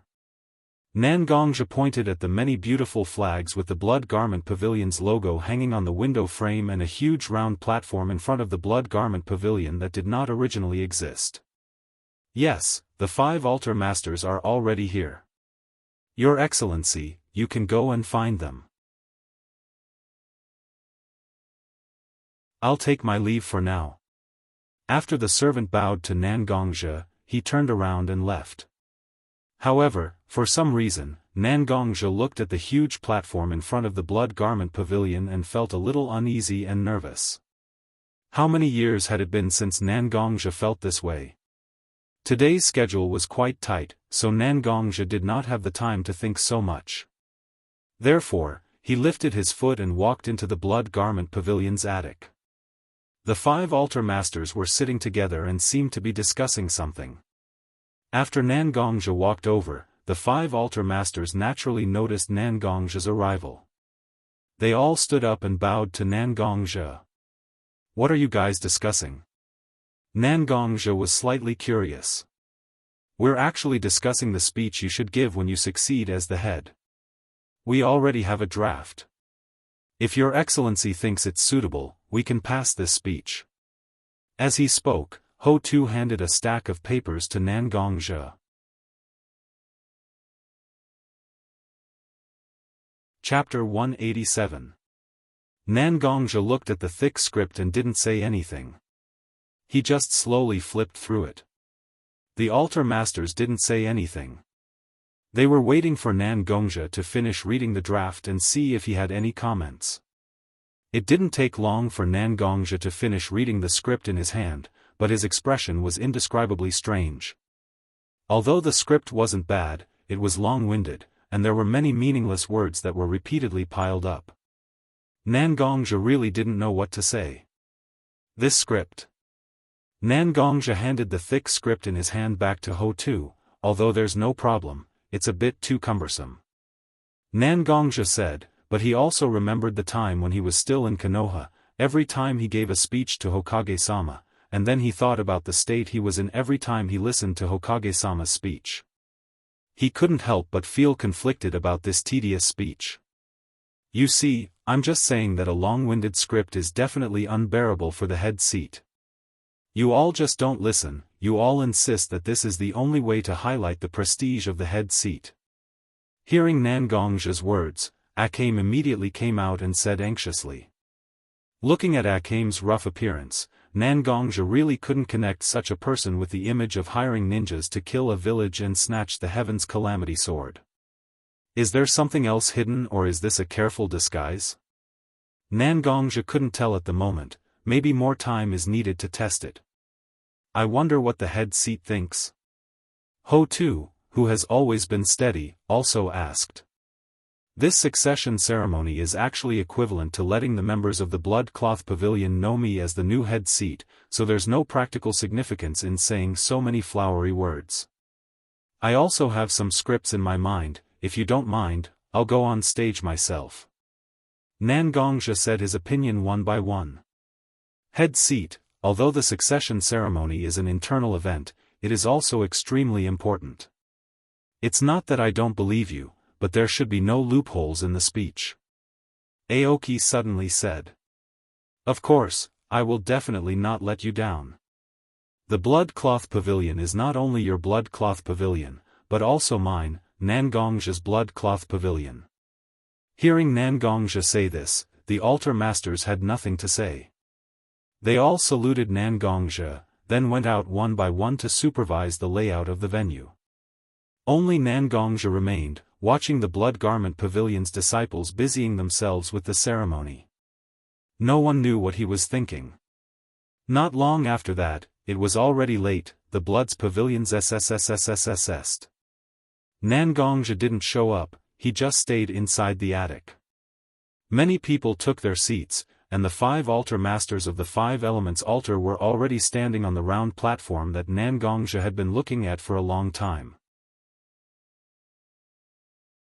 The oldest, Aoki, took a step forward, then gathered his internal strength and spoke.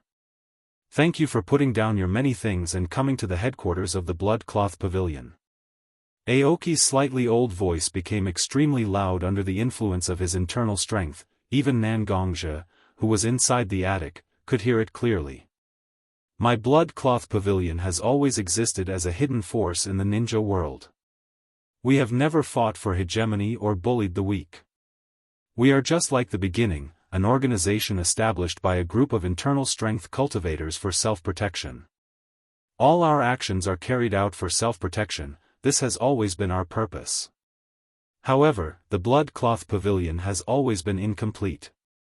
After the death of Banishment Senpai, the head of the Blood Cloth Pavilion has been vacant. Banishment Senpai left the 9-dragon painting wall for us, and the path of dragonization is the only test to succeed the head of the Blood Cloth Pavilion. However, none of us unfilial descendants were able to successfully pass through these checkpoints. It really makes one sigh endlessly. However, today is different from the past. In the past, our Blood Cloak Pavilion could live in the isolated world of shinobi and protect ourselves from the flames of war. But now, the ninja world is becoming more and more confusing, and some of the information from Aquamarine Altar is enough to prove that there is an undercurrent in the ninja world. Until 1 month ago, a person came to our Blood Cloth Pavilion with the sword of Banishment Senpai. It was he who passed the path of dragonization with his own strength and got the recognition of the blood cloth left by Banishment Senpai. So the 5 of us have gathered all of you here to meet the new head of the Blood Cloth Pavilion. After Aoki finished his last sentence, he had already led the 5 altar lords to stand together in 2 rows, and the empty road in the middle was directly facing the door of the Blood Cloth Pavilion. The door, which was still closed, slowly opened at this moment with a somewhat muffled squeak sound.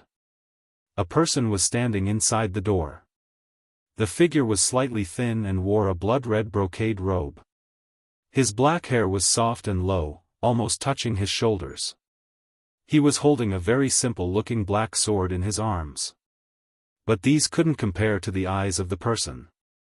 A pair of starry eyes and sharp eyebrows seemed to have endless wisdom and calmness. This person was Nangongzhi, who was known as Yama, and was about to become the head of the Blood Cloth Pavilion. There was no applause, no cheers, just the sight of Nangongzhi. Silence, but also with an inexplicable power. Stomp, Nangongzhi took a step forward, and the sound of his feet hitting the ground was so clear as though it was ringing in everyone's ears. Without stopping, Nangongzhi's footsteps did not stop. As the sound of his feet hitting the ground resounded, Nangongzhi began to release waves of pressure from his body. In the beginning, the pressure was very weak, just like an ordinary young man who had just cultivated for a few years. However, this pressure wasn't constant. Instead, it was constantly increasing in strength. 1 step, 2 steps, 3 steps, Nangongzhi was getting closer to the huge round platform, and the pressure on his body was getting stronger. Gradually, some of the ordinary disciples from the Greenwood altar could not hold on anymore. Their knees kept shaking as though they would immediately kneel on the ground if there was a little external force. Subsequently, it was not just the ordinary disciples from the Greenwood altar, but the middle-level cadres of the Blood Cloth Pavilion who were weaker below the platform also became like the ordinary disciples.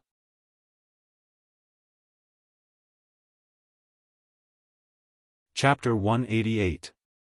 Step by step, step by step, step by step, Nangongzhi walked onto the huge platform. Other than the 5 altar lords, everyone else seemed to be suppressed by Nangongzhi's power to the point that they could not breathe. The Blood Garment Pavilion was located deep in the mountains, so it was naturally unavoidable for them to hear the chirping of birds and cicadas. However, at this moment, the birds stopped singing, and the insects also stopped making noise. Everyone could clearly hear the sound of their own breathing, their own heartbeat, and the sound of their blood rushing through their veins. Everyone's gaze was focused on this person. It was as if everything was revolving around this person. I am Nangongzhe. Nangongzhe's voice rang out, as if he was whispering in everyone's ears. He did not use much strength, but everyone could clearly hear Nangongzhe's voice. Some of you in the Blood Garment Pavilion may have heard of me, and many of you may not have heard of me. So, I will introduce myself to everyone here. I am Nangongzhe. Different people have different names for me. My opponents call me Yama, and my friends call me Hero. However, I know that these are not me. I am only myself, the me who holds a sword and fights to the death with others. However, when I made up my mind to come here and break through the path of dragonization with the sword, I knew that I had obtained another identity. I will be the head of the Blood Garment Pavilion. This identity not only makes me your immediate superior, but it also puts a heavy burden on my shoulders. I have also asked myself, can I really bear such a heavy burden? Managing and leading an organization is not a one-on-one fight. There are many problems that I have never faced before. I have to be responsible for the lives of everyone who is willing to join the Blood Garment Pavilion. In my previous life, this was unimaginable. I am naturally lazy, but for various reasons, I had to come here. In accordance with the wishes of senior banishment, you will be responsible for every life with this heavenly tribulation sword. As Nangongzhe spoke, the audience below the stage gradually became enthralled. Unlike countless people who had lofty aspirations, Nangongzhe was currently chatting with an ordinary person. She expressed her worries and confusion. Although it wasn't as imposing, it was very sincere. Almost everyone who could become a leader was a smart person. When interacting with others, it was inevitable that one would carefully ponder over the meaning of the other party's words. At this moment, Nangongzhe said everything so straightforwardly. Indeed, it was easy for others to hear his thoughts. However, I gradually understood why I repeatedly went against my own will and came here to challenge this dragonization path. Because I need you, just like how you need me. I have experienced the Shinobi World War, and I have seen countless people displaced in the war. They are very similar to the ancestors of the blood-robed pavilion who were oppressed and exploited. Everyone present, I believe that you all think that you have enough strength to protect yourself in the shinobi world. But is this really the case? I believe that you have already felt the pressure I have imposed on you. This is not to show off. It is to tell you that there is always someone stronger. When you think that your strength is enough, you should know that there are many forces that are beyond your control in this world. Although the blood-robed pavilion is a hidden force, it has never been a hidden force. Countless disciples of the blood-robed pavilion are distributed in many places in the shinobi world. I believe that you all actually understand that the shinobi world has become a pool of undercurrents. Unlike the shinobi world war that started just between ninjas, this disaster has almost enveloped everyone who lives on this land. Including you and me. I am the successor of senior banishment, and my relationship with the blood-robed pavilion is extremely deep. I don't wish to use my own strength to threaten all of you and make all of you submit to my rule. In the shinobi world, there are not many cultivators who practice internal strength. Every person who cultivates internal energy is like a brother or sister to me. This position is not the basis for me to rule you all. It is the guarantee that I can protect everything I want to protect with everyone. Nangongzhe's words were very straightforward. Everyone below the stage was also listening carefully. Most of the people in the blood-robed pavilion were the orphans of the first batch of internal strength cultivators who were rescued by the banishment. The story of their ancestors was so clear in their minds. Anyone with a normal brain would not like the war that swallowed people's lives. However, Nangongzhe's words meant that the war was about to come to everyone. At this point, Nangongzhi suddenly withdrew all of the pressure that he had released.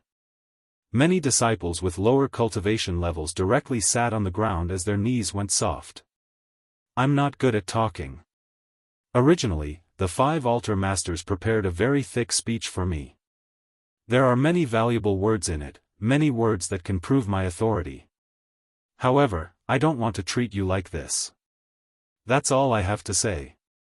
If you think that I can protect your lives by being the head of the blood-robed pavilion, then I will be. If you think that the blood-robed pavilion does not need someone like me, please be honest. Please tell me frankly, I won't stay any longer. After that, Nangongzhi turned around and left. Only the 5 altar masters, who still looked stupid on the stage, and many middle-level and high-level cadres of the blood-robed pavilion were left behind. There were gradually some voices of discussion in the audience. After all, Nangongzhi's actions were indeed a little too different from ordinary people. I'll go and see our head. I'll have to trouble you to comfort the people in the audience. Clearwater said to the 4 altar masters. Most of the people in the audience were disciples from the Greenwood altar. The rest were disciples from the Red Flame altar, the Sharp Metal altar, and the Thick Earth altar. The people from the Clearwater altar were engaged in some undercover and intelligence missions, so they could not leave at all. Therefore, not many people came. It was indeed the best choice to let the other 4 altar masters comfort the disciples while he went to look for the honest and somewhat willful head. Old man Qingmu and the other 3 nodded as well. This new head seat originally looked quite steady. Why did he turn a proper succession ceremony into such a mess? It was really puzzling.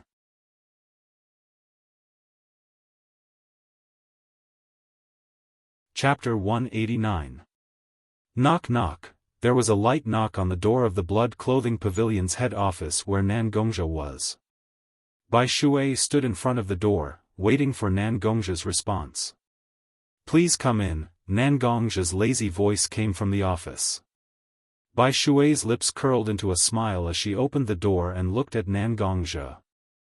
The blood robe that represented the blood robe pavilion had been casually placed by Nangongzhi's side, as if he didn't care.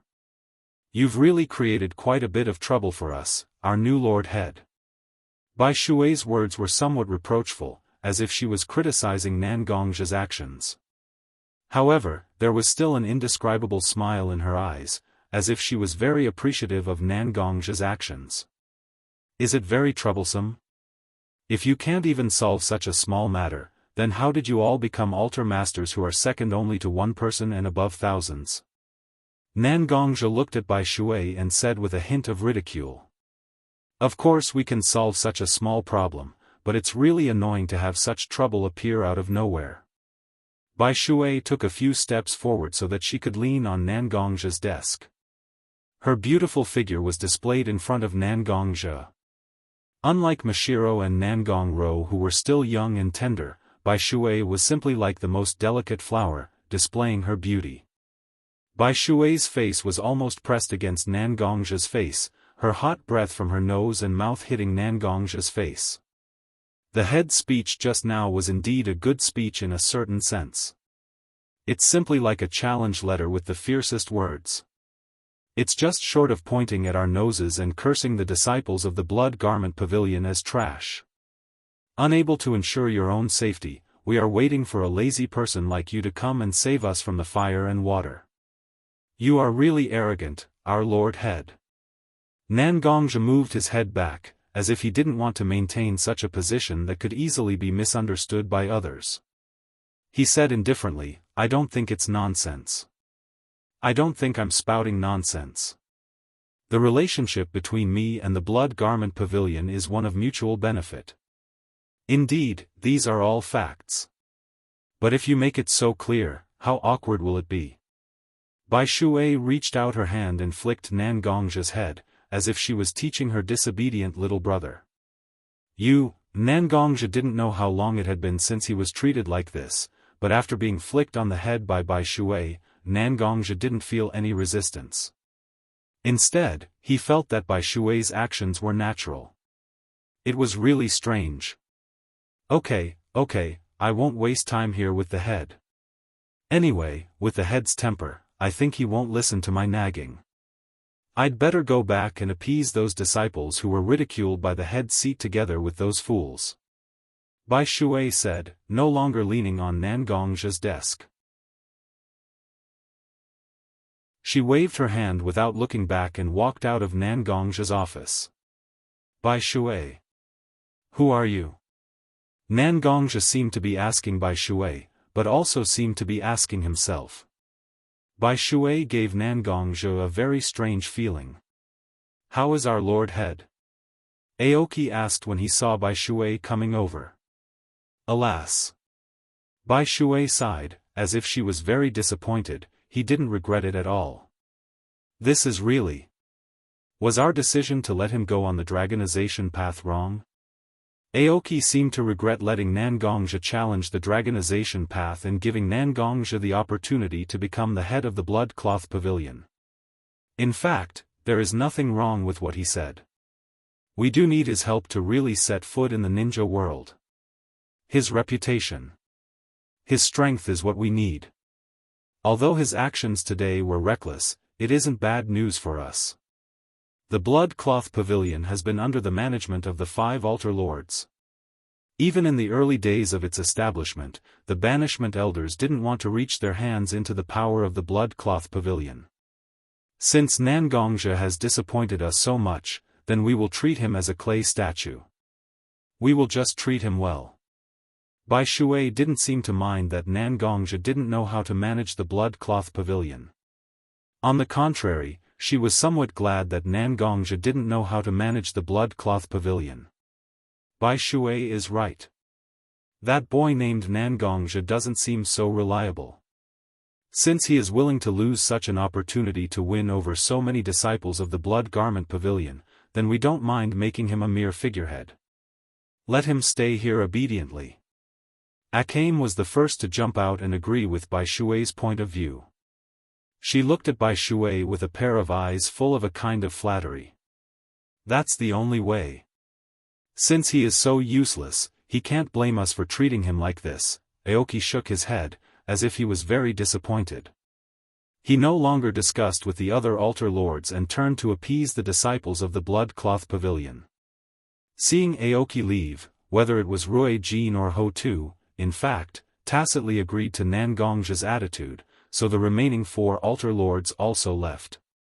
At this moment, no one knew what the 5 altar lords were thinking in their hearts. However, the decision to make Nangongzha a figurehead was definitely going to be fulfilled. Nangongzha's office was at the top of the symbolic tall building of the Blood Cloth Pavilion. Through the window, not only could one see the grief and indignation of the ordinary disciples of the Blood Cloth Pavilion, but one could also see the scene when the 5 altar lords had gathered together to discuss their attitude towards Nangongzha. This opening is really just right. The Blood Cloth Pavilion is indeed very important to me, but I have an almost perfect escape route in the Lion Clan's alternate space. As long as I am willing, no matter what, I can guarantee the safety of Mashiro and the others. To me, the Blood Cloth Pavilion is just a chess piece. I hope the plan that Ruru and I have discussed for so long can be implemented smoothly. When the time comes, whether it is the Blood Cloth Pavilion or my enemy, they will all obediently fall into my hands. The so-called declaration of war and the attitude of the 5 altar lords towards Nangongzha in the future were actually all under Nangongzha's control. If you want to take, you must first give. Instead of pointlessly clashing head-on with the 5 altar masters who held great power in their hands, he might as well play dumb and wait for the right time to take everything into his hands.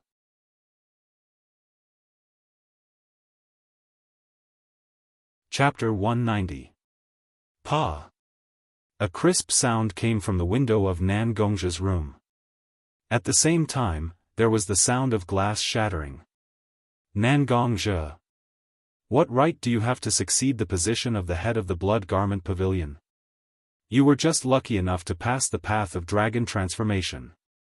To have the opportunity to become the head of the Blood Garment Pavilion is already a blessing that you have cultivated for many lifetimes.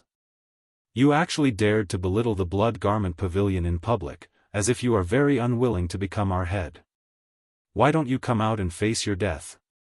A voice came from the broken window. The voice was filled with grief and anger, as if the thing that he cherished the most had been belittled and insulted. This was the norm for the disciples of the Blood Cloth Pavilion. Almost all of the disciples of the Blood Cloth Pavilion were the earliest disciples of the Blood Cloth Pavilion. Their lives began in the Blood Cloth Pavilion. They grew up in the Blood Cloth Pavilion, became strong in the Blood Cloth Pavilion, and cultivated their own temperament and pride in the Blood Cloth Pavilion. Nangong's ridiculing speech was like a LV max.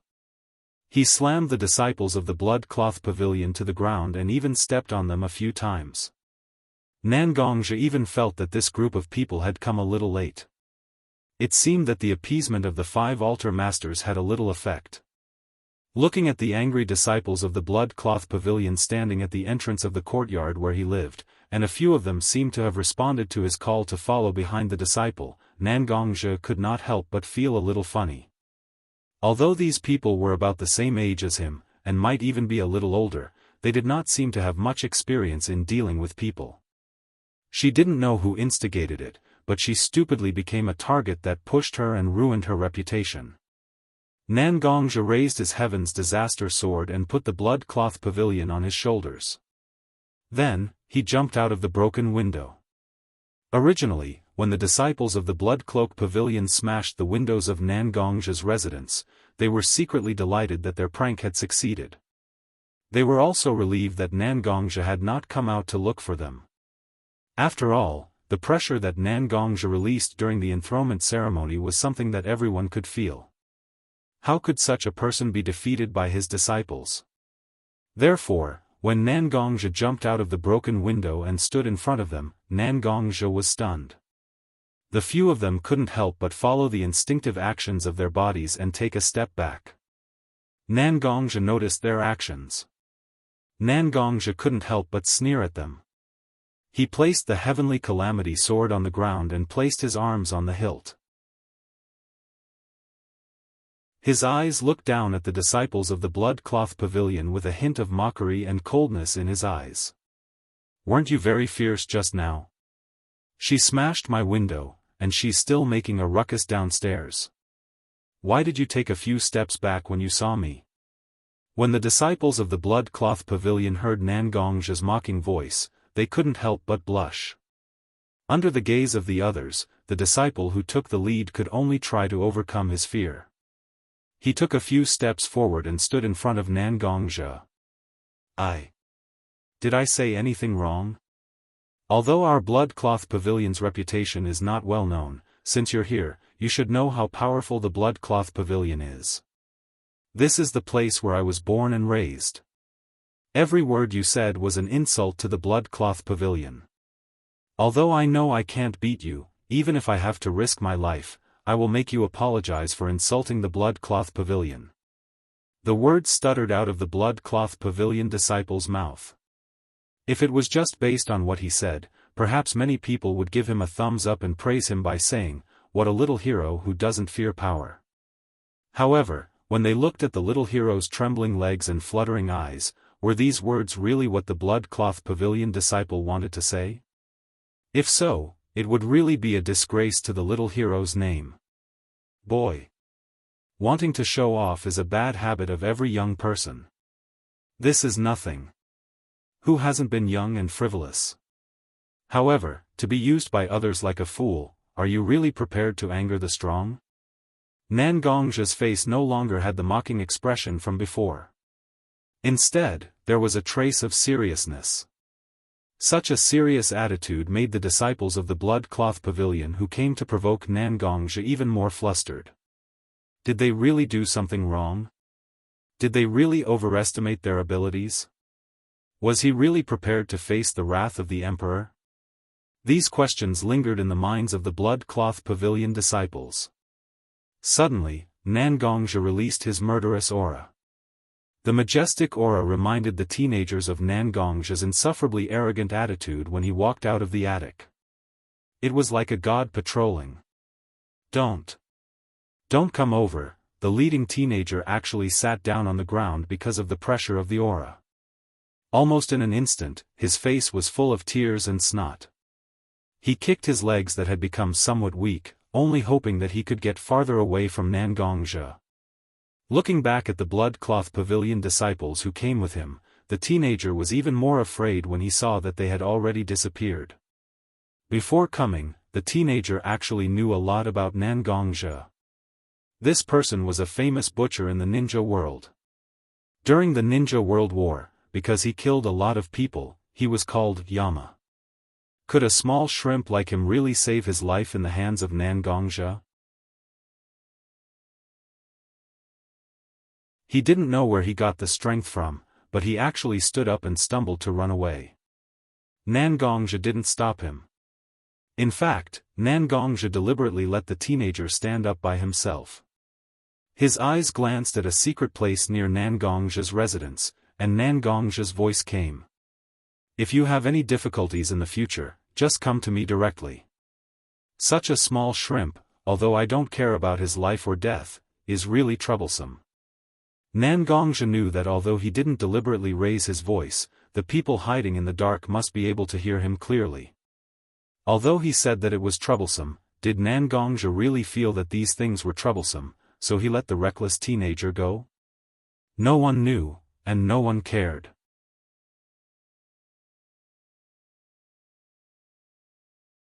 Chapter 191.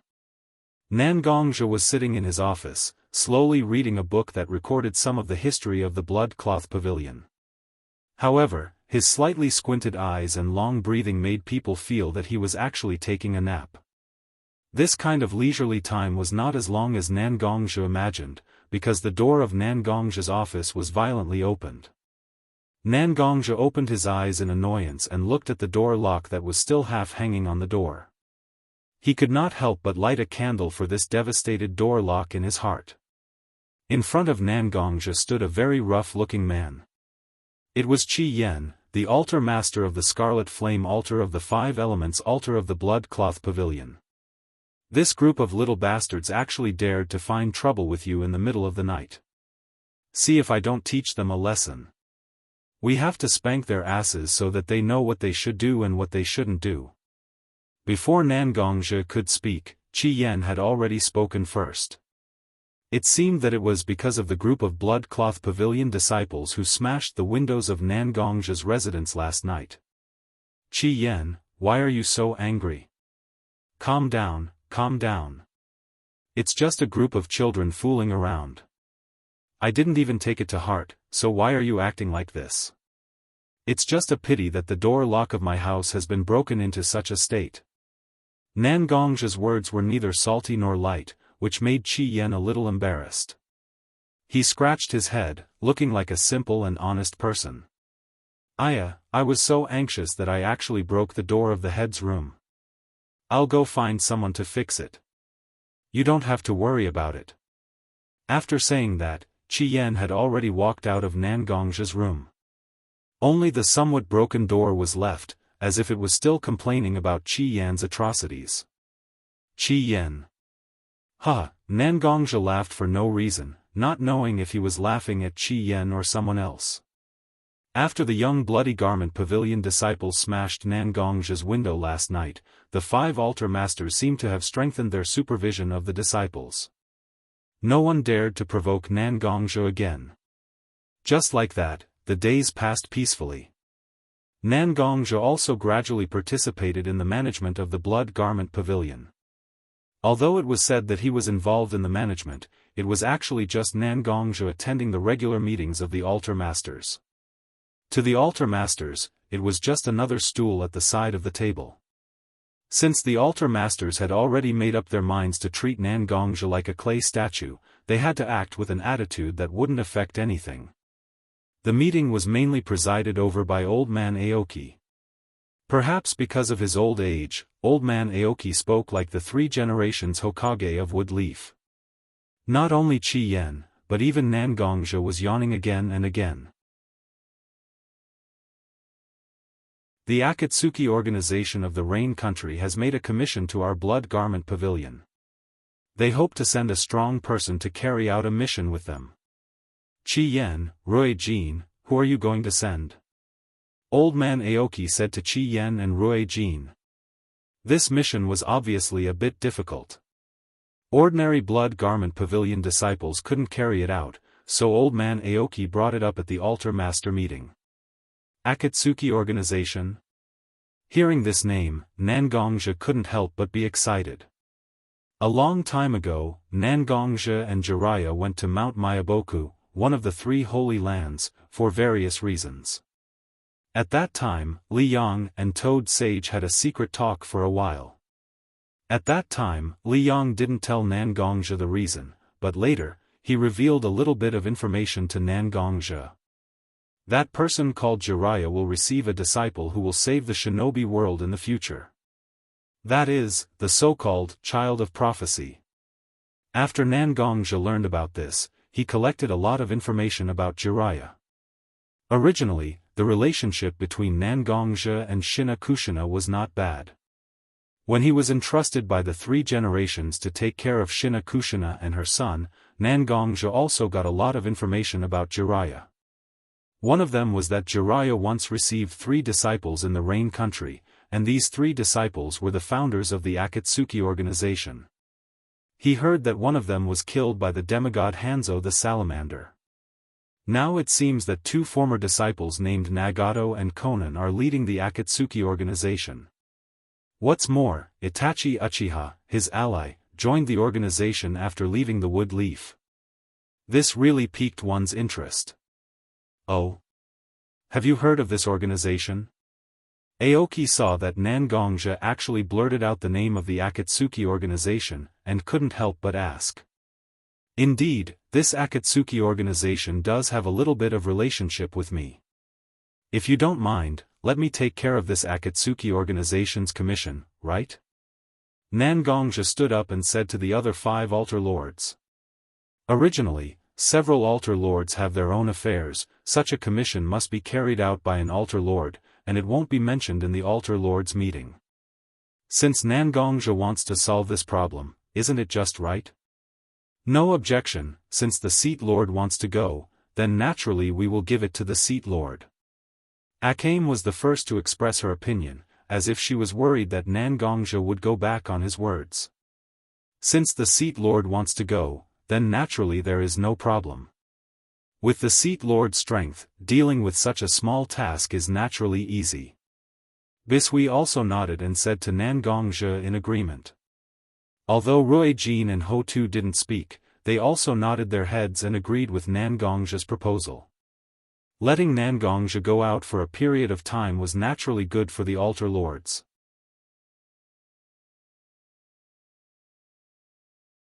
Although they always wanted to treat Nangongzhe like a clay sculpture, if Nangongzhe's brain cramped and slightly complained about the Bloodcloth Pavilion's disciples, then it really wouldn't be a good thing. If Nangongzhe could stay away from the Bloodcloth Pavilion, then it would be even better. In that case, I will trouble the seat lord with this matter. After this meeting, I will have Bai Shui send the detailed information to Sir Head Seat. Aoki saw that several people didn't have any objection, so he made a conclusion. Then they began to talk about other things, but at this moment, Nangongzhe's mind had drifted to the Rain Country. Akatsuki organization.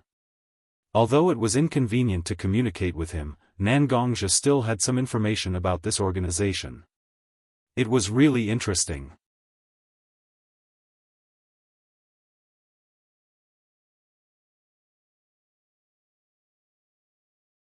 Chapter 192. A gust of wind blew, bringing up the dust on the ground due to the dryness. Although there wasn't much dust, it still made people squint their eyes slightly. Nangongzhe's body was covered with a white cloak that reached his knees. There was also a hood on the cloak, hiding Nangongzhe's whole body in the cloak. Nangongzhe's disaster sword was on his back, revealing only the dark hilt. At this moment, Nangongzhe was on his way to meet with the members of the Akatsuki. He thought that he would go to the rain country to meet with the Akatsuki, but he didn't expect that the Akatsuki's designated meeting place would be the earth country. Sure enough, compared to the fire country, the earth country's climate is a bit harsh, Nangongzhi complained slightly. In fact, the earth country is probably better than the cloud country, which is located in the highlands and hills, the wind country, which is located in the depths of the desert, and the water country, which is surrounded by water. However, compared to the fire country, which is the most abundant and comfortable of the 5 countries, there is still a fundamental gap. In the final analysis, the other 4 countries coveted the rich resources and fertile land of the fire country, causing wars over and over again. The information given by the Akatsuki was also very simple. They just said that they were going to catch a person and meet him in the earth country. Who they were going to catch, and what kind of battle plan they had, they didn't disclose any information to the blood cloth pavilion. This shows how careful and cautious the Akatsuki was. Nangongzhi has been away from the blood cloth pavilion headquarters for nearly a week, and Nangongzhi himself was already in the hinterland of the earth country. Therefore, Nangongzhi wore clothes that could completely hide him. Nangongzhi's appearance can be said to be preserved in several ninja villages hostile to the Woodleaf village. Although Nangongzhi wasn't afraid of facing the Iwagakure people, after all, he was carrying out a mission on behalf of the blood cloth pavilion, so it was best to avoid trouble. Pulling the hood on his head, Nangongzhi saw the outline of a town in the distance. It seems like it's here. Yes, this town was the place where Nangongzhi and the Akatsuki's ninja met. I don't know who will come to carry out the mission with me. It can't be Itachi, right? Nangongzhi was also very curious, in the end who in the Akatsuki organization would carry out the mission with him. If it was Itachi, then that would be the best, because some things had to be discussed face to face. The town wasn't far from where Nangongzhi was. Soon, Nangongzhi arrived at the entrance of the town. After all, this was a time of peace, and there was no huge threat of war between the major ninja villages. It was just an ordinary town, so there was no unusually strict inspection. Nangongzhi used a little trick to enter the town. Walking in front of a very ordinary-looking house, Nangongzhi stopped.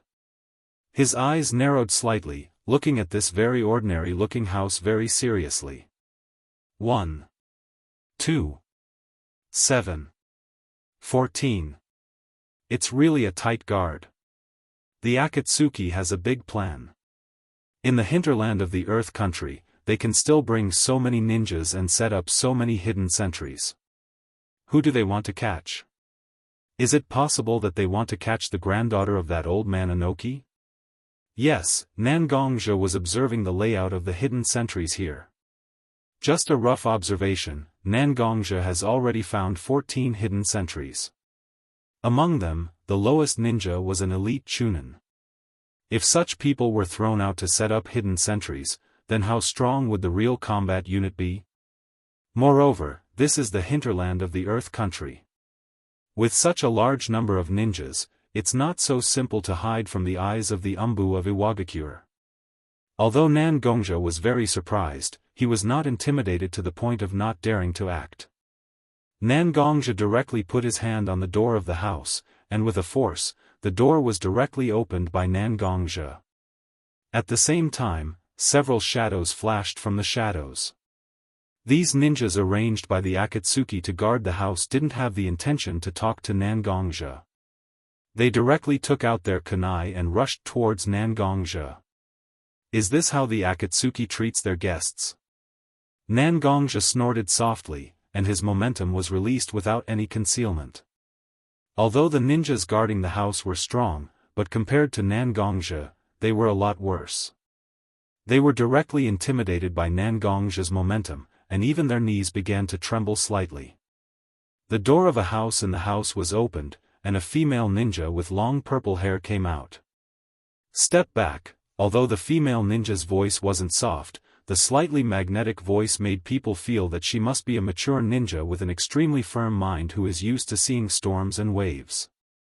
Several ninjas of the Akatsuki knew that they were not Nangong's opponent, and their boss ordered them to step back. Naturally, they quickly left Nangong's range of pressure, and turned into several shadows and returned to their original hiding place. I am Conan of the Akatsuki organization. I don't know which one of the 5 altar lords of the Blood Cloak Pavilion is your distinguished self. Conan looked at Nangongja and asked very calmly. Nangongja was not the enemy of her organization. When Nangongja confronted several ninjas of the Akatsuki organization, Conan already knew. Most of the ninjas of Nangongja's level were not so good-tempered, but Nangongja was obviously facing a sword, but he still didn't kill them. Instead he spread his momentum to control several ninjas of the Akatsuki organization. This was like an invitation, making it clear that he wanted the real person in charge to come out and meet with her. A person who didn't have chakras fluctuation and didn't have any hostility to the Akatsuki organization, using a very simple elimination method, she knew that this person should be the person sent by the Blood Cloak Pavilion to assist her in carrying out the mission. And this kind of strength could only be possessed by the Altar Lord of the Blood Cloak Pavilion. Listening to Conan's words, Nangongja also restrained his momentum. I am indeed from the Blood Cloak Pavilion, but I am not the Altar Lord of the Blood Cloak Pavilion. Nangongja gently took off the hood on his head, revealing his face. I am the new leader of the Blood Cloak Pavilion, Nangongja.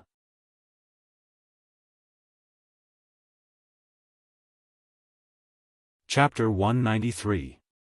When Nangongja said his name, the originally calm Conan's face changed color. Nangongja?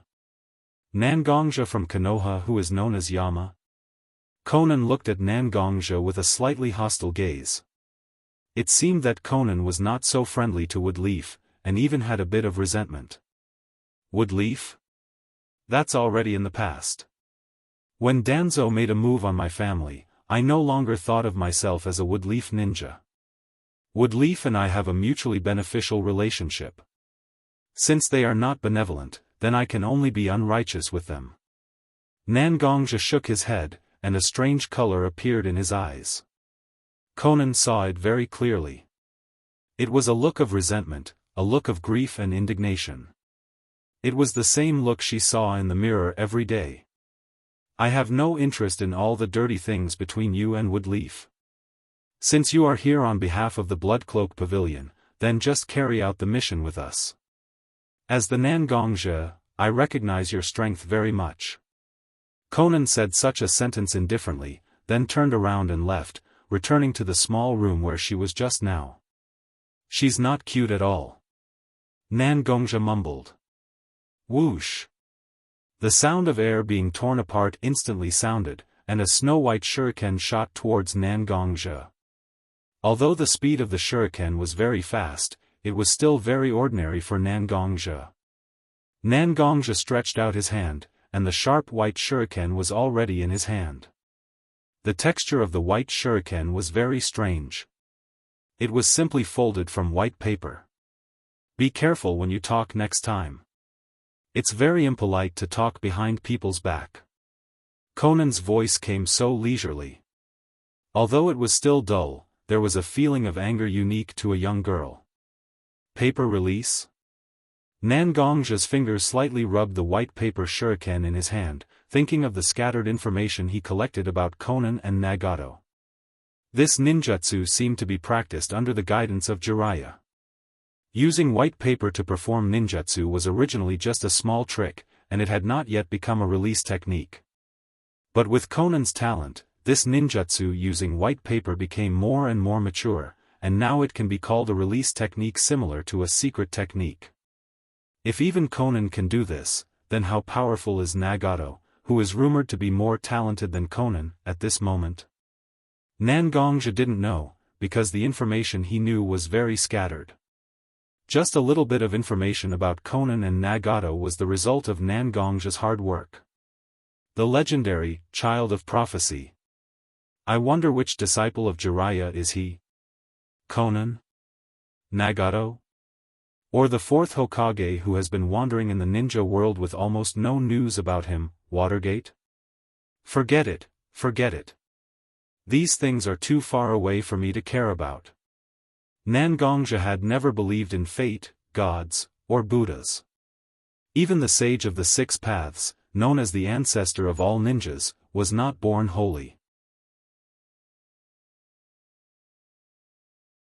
As long as I have enough strength, as long as my faith is firm. Whether it's fate or gods, Nangongzhi will not hesitate to cut them. Just when Nangongzhi was still rubbing the paper shuriken in his hand, an Akatsuki ninja came to Nangongzhi's side. Please follow me to your residence and rest for a while.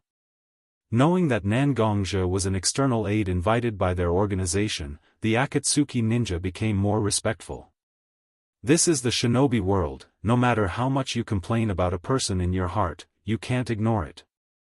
His strength is above you, you have to give him the respect he deserves. Well, lead the way, Nangongzhi said to the ninja standing next to him. Blood Cloth Pavilion actually chose a leader? This is really bad news. Originally, Blood Cloth Pavilion was managed by 5 altar lords, which in itself will bring a huge loophole to itself.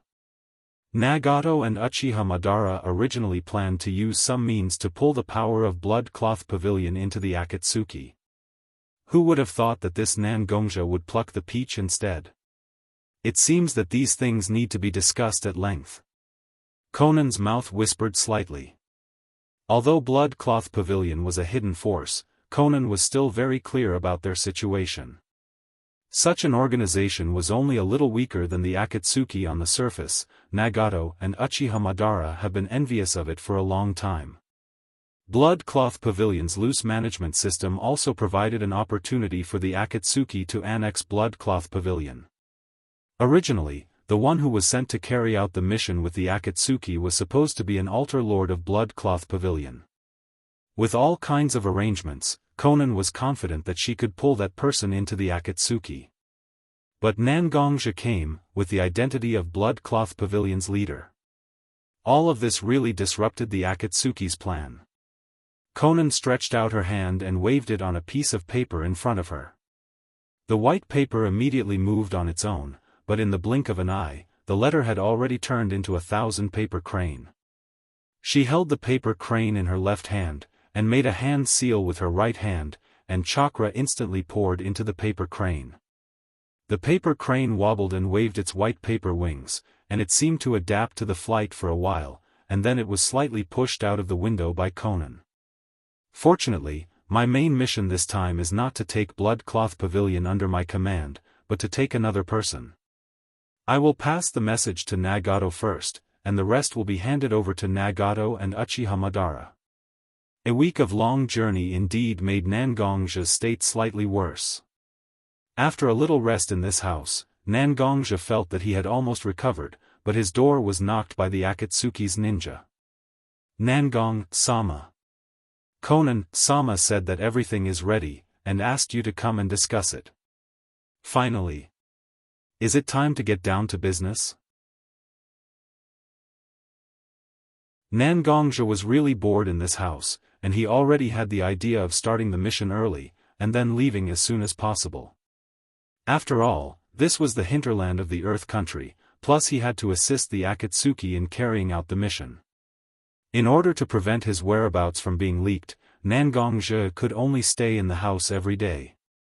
Okay, I'll go now.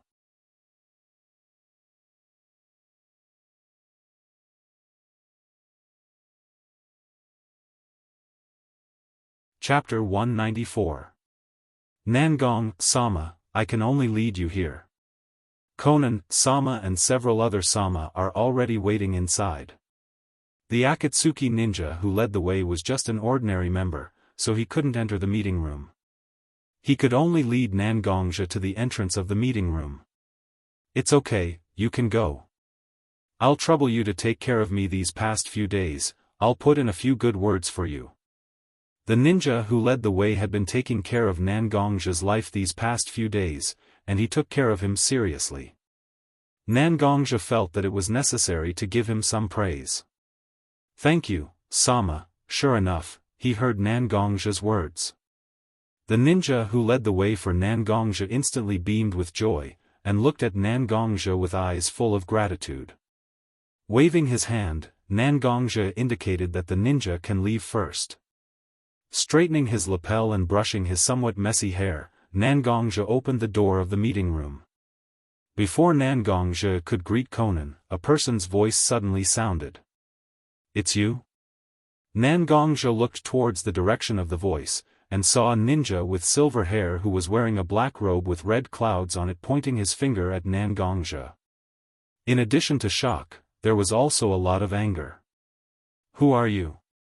Why are you pointing at me? Who gave you the courage?" Nangongzhe was also a little angry. He didn't even speak, and this person directly jumped out and pointed at his nose. He was giving face to the people of Akatsuki, so they also became arrogant.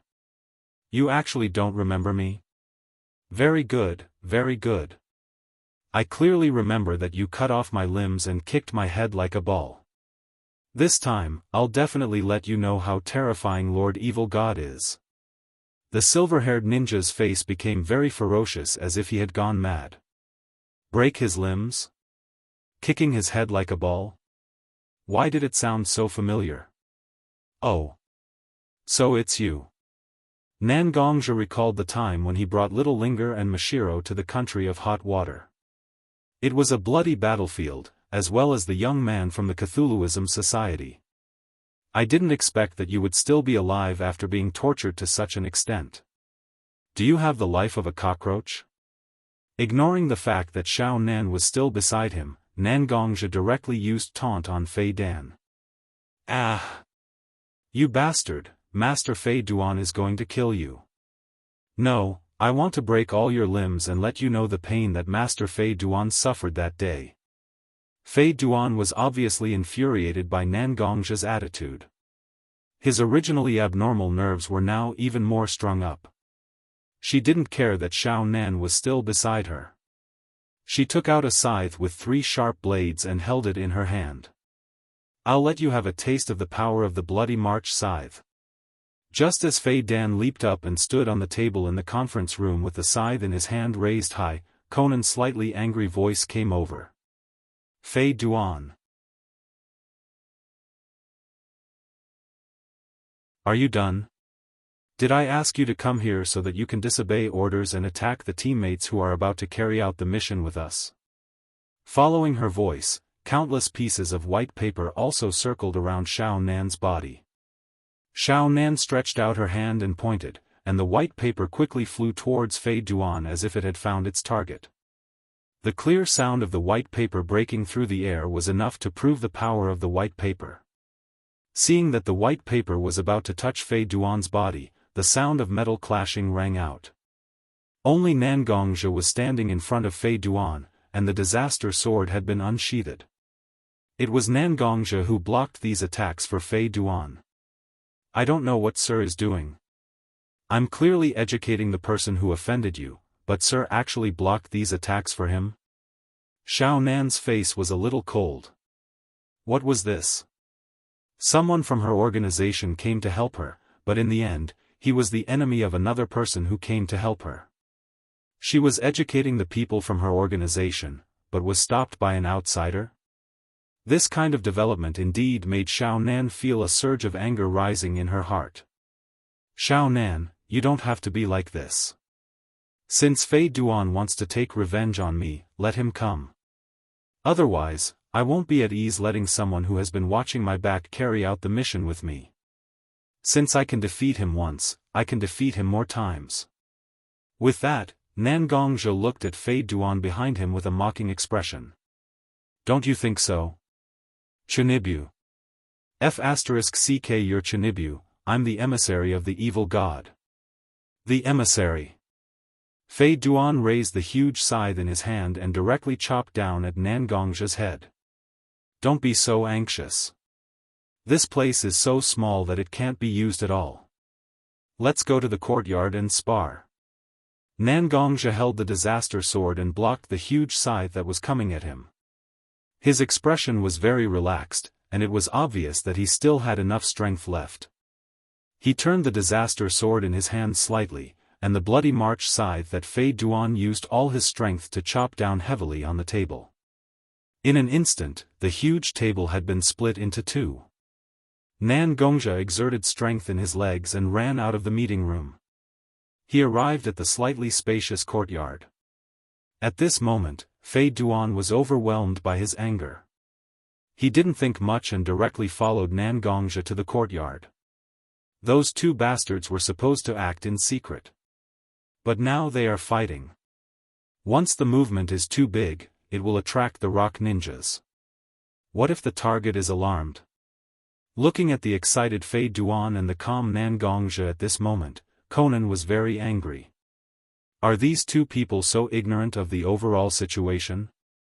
He stomped hard on the ground beneath his feet, just like how Nan Gongzha and Fei Duan were being stomped on by him.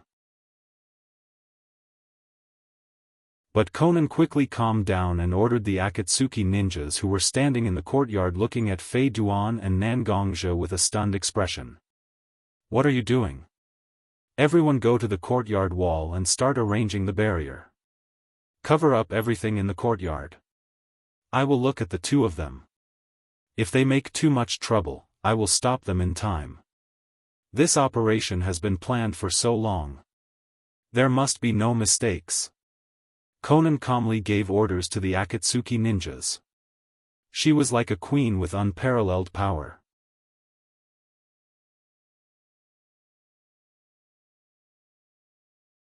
Chapter 195. Although Xiao Nan's queenly temperament was very attractive, neither Nan Gongzha nor Fei Duan had the time to appreciate it.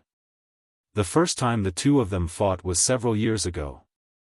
At that time, Fei Duan had just completed the sacrificial ritual for the Cthulhu. He had not yet familiarized himself with the Cthulhu's undying ability, so that battle was almost meaningless to the two of them now. Whether it was Nan Gongzha or Fei Duan, both of them had grown over the years. The two of them needed to be extra careful in this battle. The bloody march scythe in Fei Duan's hand was slightly glowing with a bloody brilliance under the sunlight. It was obvious that it had drunk the blood of many enemies.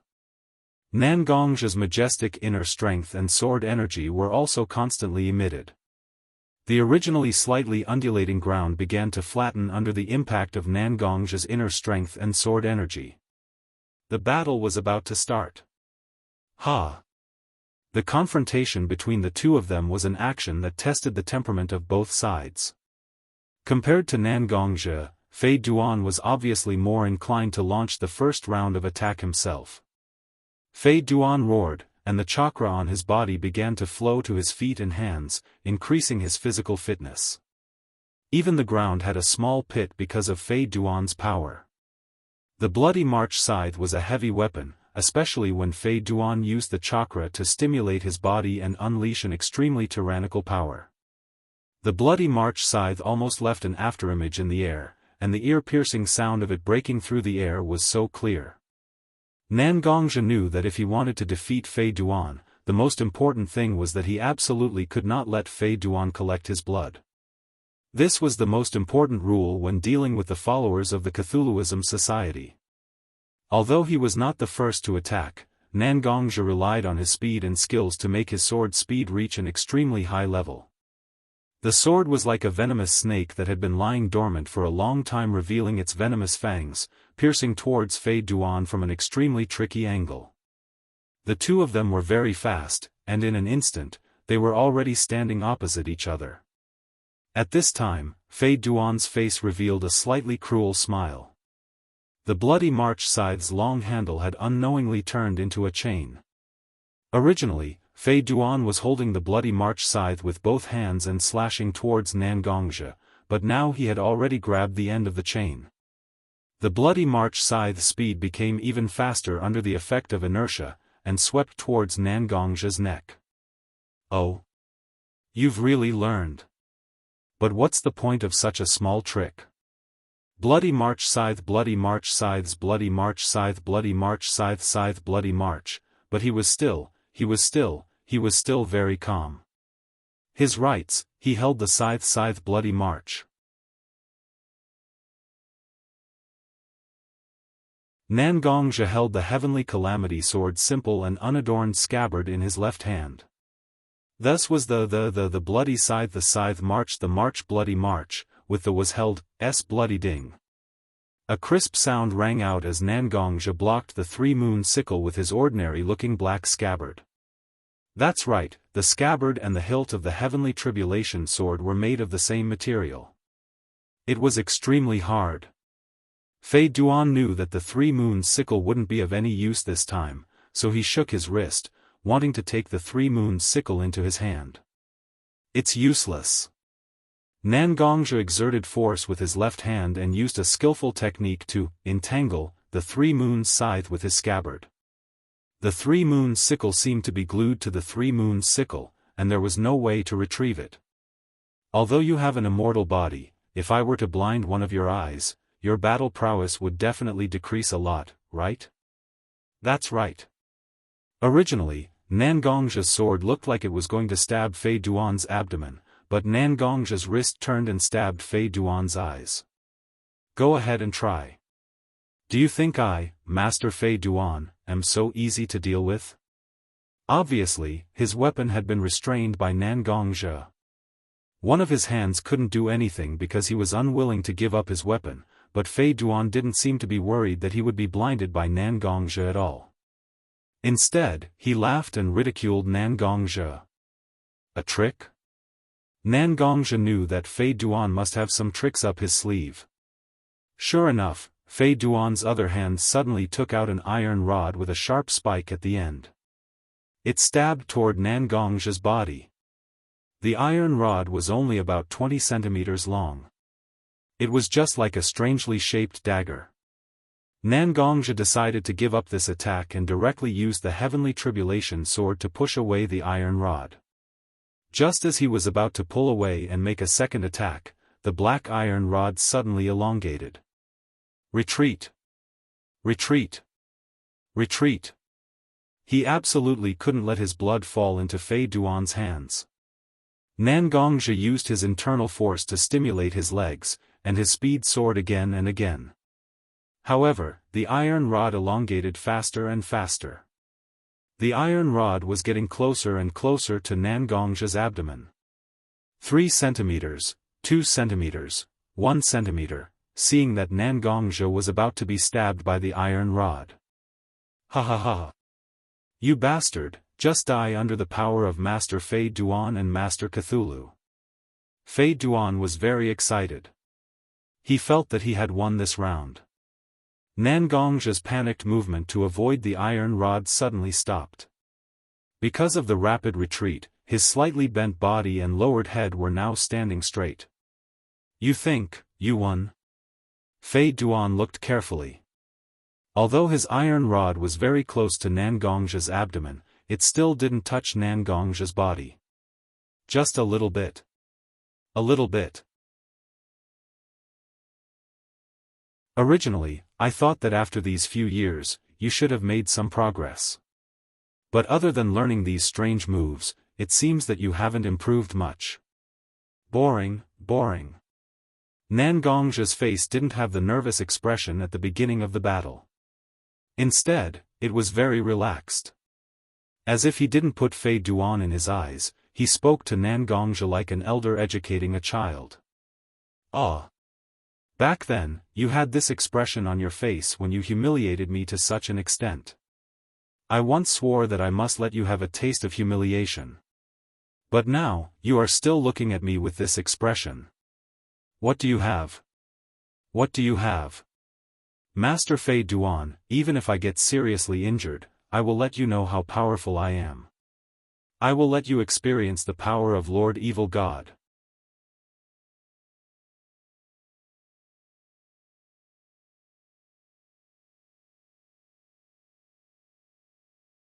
Chapter 196.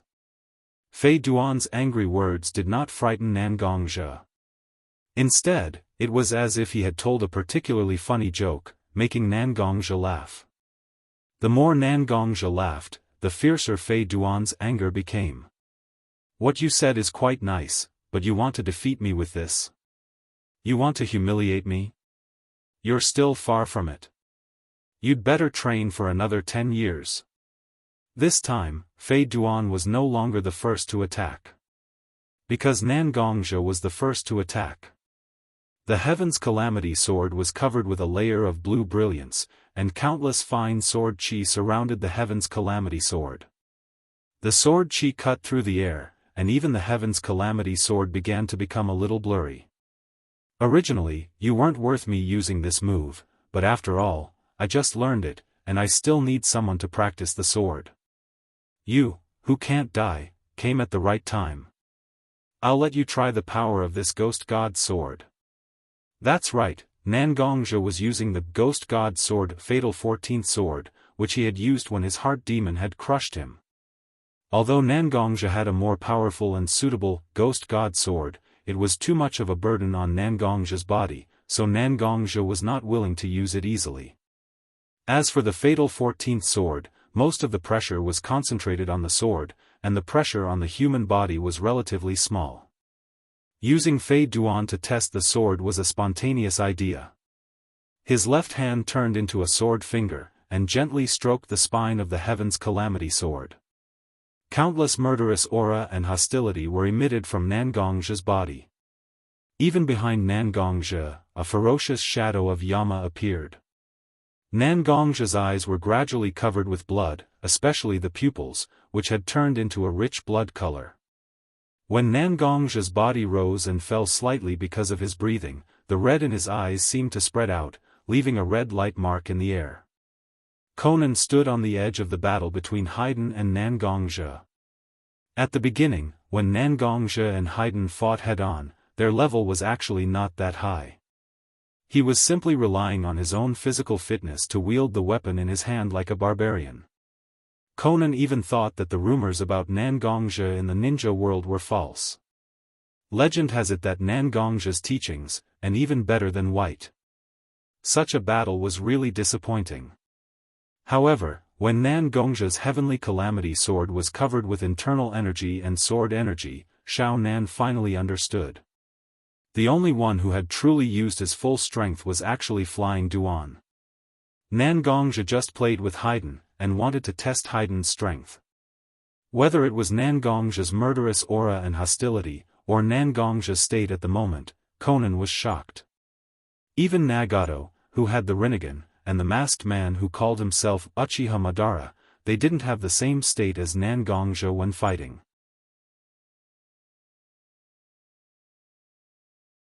If she had to use a word to describe it, perhaps only born to fight was appropriate. Putting everything aside, whether it was his own body or all his emotional fluctuations have been removed from Nangongzhi's body. At this time, Nangongzhi just wanted to stab with his sword. Haydn was trapped by Nangongzhi's murderous aura and hostility. It was as if the surroundings were filled with cement, and he couldn't move at all. There are many genjutsu that can do this, such as some of the secret genjutsu of Konoha village's Yugi family. If it was in genjutsu, then there were naturally many ways to solve it. But Nangongzhi at this moment was purely relying on his murderous aura and hostility to deter the opponent. Unless the opponent's murderous aura and hostility surpassed Nangongzhi's, or there was a crushing gap in strength, there was no way to get rid of Nangongzhi's comfort. Obviously, Haydn didn't meet any of the conditions mentioned above. Conan wanted to go up and stop the battle between the two people. The real mission hasn't started yet, but they were already in a mess. Not only would it have no good impact on the later mission, but more importantly, it would weaken the strength of their side. Their target wasn't someone who was easy to deal with either. It wasn't a good sign to let their strength weaken at this time. But when Conan walked to the edge of the space formed by Nangongzhi's murderous aura and hostility, Conan found that even she had no way to invade and stop Nangongzhi and Haydn. Sigh, this matter was troublesome. Fortunately, Haydn was immortal. So be it, let Haydn have a good taste of his lesson. It could also be considered as Haydn restraining his bad temper, right? Conan couldn't take any action, and Haydn couldn't even move. He could only watch as Nangongzhi's sword got closer and closer to him. Haydn could already feel the chill on the sword's edge. His body, which had become slightly sluggish because of his immortal body, was now extremely sensitive to the dangerous aura on the sword's edge. His hair stood on end just like that. Haiden's eyes could still move, and Haiden's thoughts could still move. Nangong's sword would directly pierce through his throat, Haiden guessed. Haiden could almost imagine his throat being pierced, and his blood constantly gushing out from his throat. That feeling of suffocation, that feeling of his body losing its warmth. A kind of fear burned in Haiden's heart like a fire. He didn't feel the usual pleasure of facing death with the enemy when he was injured. There was only the fear of being injured and the helplessness of not being able to control his life in his own hands. It was really a very annoying feeling. Haiden could only close his eyes as if he had accepted his fate. Anyway, he couldn't escape Nangong's attack. At most, it would be like a few years ago, where Nangongzhi cut off his limbs.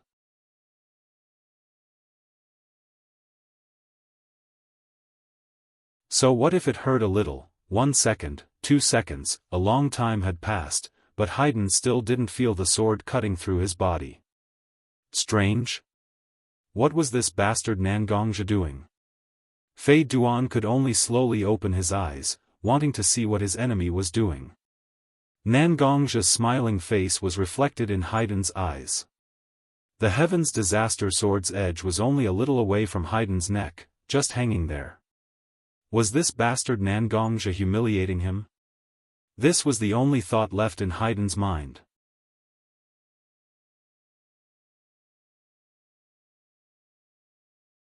Chapter 197.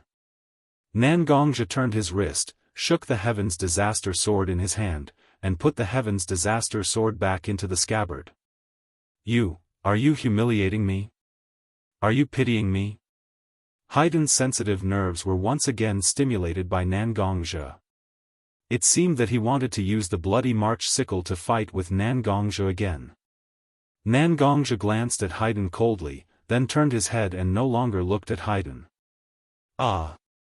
You bastard, you dare to look down on this uncle? Haiden roared and was about to attack, but Conan's slightly cold voice had already reached Haiden's ears. Haven't you made enough trouble? Haiden. Hearing Conan's voice, Haiden's body trembled. Haiden was the kind of person who didn't submit to anyone. When Nangongzhi cut off his hands and feet and chopped his head, he was brought to the Akatsuki. Haiden was naturally restless, and he often provoked other Akatsuki members. As the person who helped Nagato manage the Akatsuki, Conan naturally couldn't ignore Haiden's behavior. She directly tied Haiden's hands and feet, hung him in a square where people often gathered in the Akatsuki, and used her paper release to cut off Haiden's flesh little by little.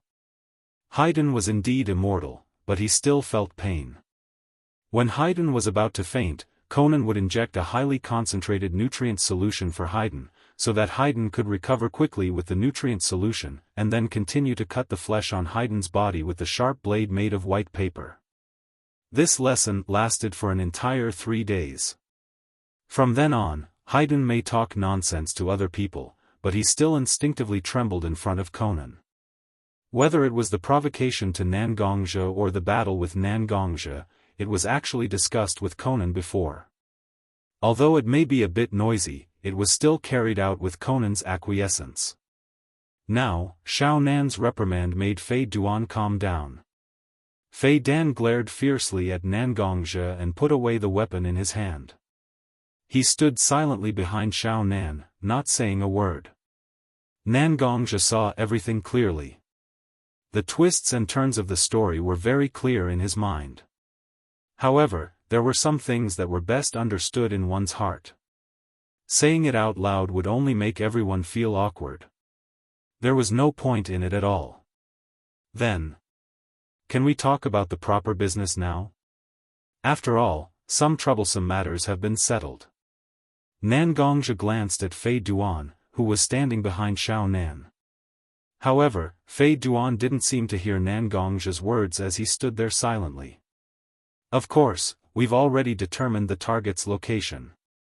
The battle plan has basically been formulated, but after seeing your strength today, I think we can slightly improve the battle plan. Xiao Nan looked at Nan Gongzhi and nodded. At the same time, there seemed to be an imperceptible smile on her face. It doesn't matter. You can decide. I'm the foreign aide you invited. You came up with a battle plan. As long as I can execute it, I will naturally cooperate with you. Nan Gongzhi was really not interested in changing the battle plan. Here is the target's information. Xiao Nan waved her hand, and an Akatsuki ninja took a folder in front of Nan Gongzhi. Reaching out and taking the folder in his hand, Nan Gongzhi flipped through the document casually. The disciple of Tsuchikage? It's really a big deal. You dare to make a move on Inoki's disciple? Nan Gongzhi didn't take long to know who the enemy he was about to face was. It was the disciple of the current Tsuchikage, Daidara. Some of Daidara's deeds were quite detailed in the information. He was simply an explosive maniac. Many crazy attack missions were carried out by this Daidara. He was arrogant and crazy. Nan Gongzhi even wondered whether Inoki wanted to cultivate a disciple or a killing machine. Although Daidara now had the title of rebellious ninja, Nan Gongzhi didn't think that Inoki had given up on Daidara. Now that Akatsuki wants to reach out to Tsuchikage, it means that many secrets about Iwagakure will be revealed in front of Akatsuki. This matter is not easy to deal with. No wonder Daidara's strength was average, but Akatsuki still spent a lot of money to invite people from Bloodcloak Pavilion to carry out the mission together. You are taking advantage of Inoki's tiger whiskers. Although this old man is indeed old, but if he really explodes, not many people can stop him. Nan Gongzhi shook his head slightly and threw the information about Daidara in his hand on the table. Daidara was originally a rebellious ninja of Iwagakure. Naturally, he won't get close to Iwagakure. As long as we find the right opportunity, we can catch Daidara before Iwagakure can react. No matter how powerful Inoki is, as long as he follows to Akatsuki, we will naturally have a way to deal with him. Conan said confidently. Nan Gongzhi didn't know, but Conan knew that Iwagakure and Akatsuki actually had various transactions. Both sides were well aware of each other's strength. Akatsuki showed Inoki's strength. Although it wasn't enough to compete with Iwagakure, it was enough to bring a lot of trouble to Iwagakure. There is only 1,000 days of being a thief, how can there be 1,000 days of guarding against thieves? Once what's done is done, with Inoki's shrewd character, he can naturally make the right choice. Forget it, anyway, it's your Akatsuki. As long as you can bear all the consequences, I don't need to worry about you. When it's time to act, just call me. Nan Gongzhi turned around and was about to leave, but he was stopped by Conan. Sir Nangong, please wait a moment. Please take this. Conan handed over a black robe that was very similar to the one worn by Haydn and Conan. This is the uniform of our senior members. Since you are now employed by us, why don't you wear it when performing tasks? It can help you hide your appearance. It's always good to have less trouble. He didn't know if Conan had investigated Nan Gongzhi, but she knew that Nan Gongzhi was afraid of trouble. Nan Gongzhi didn't know how to refute this. He could only take the black robe from Conan's hand, nodded, and left.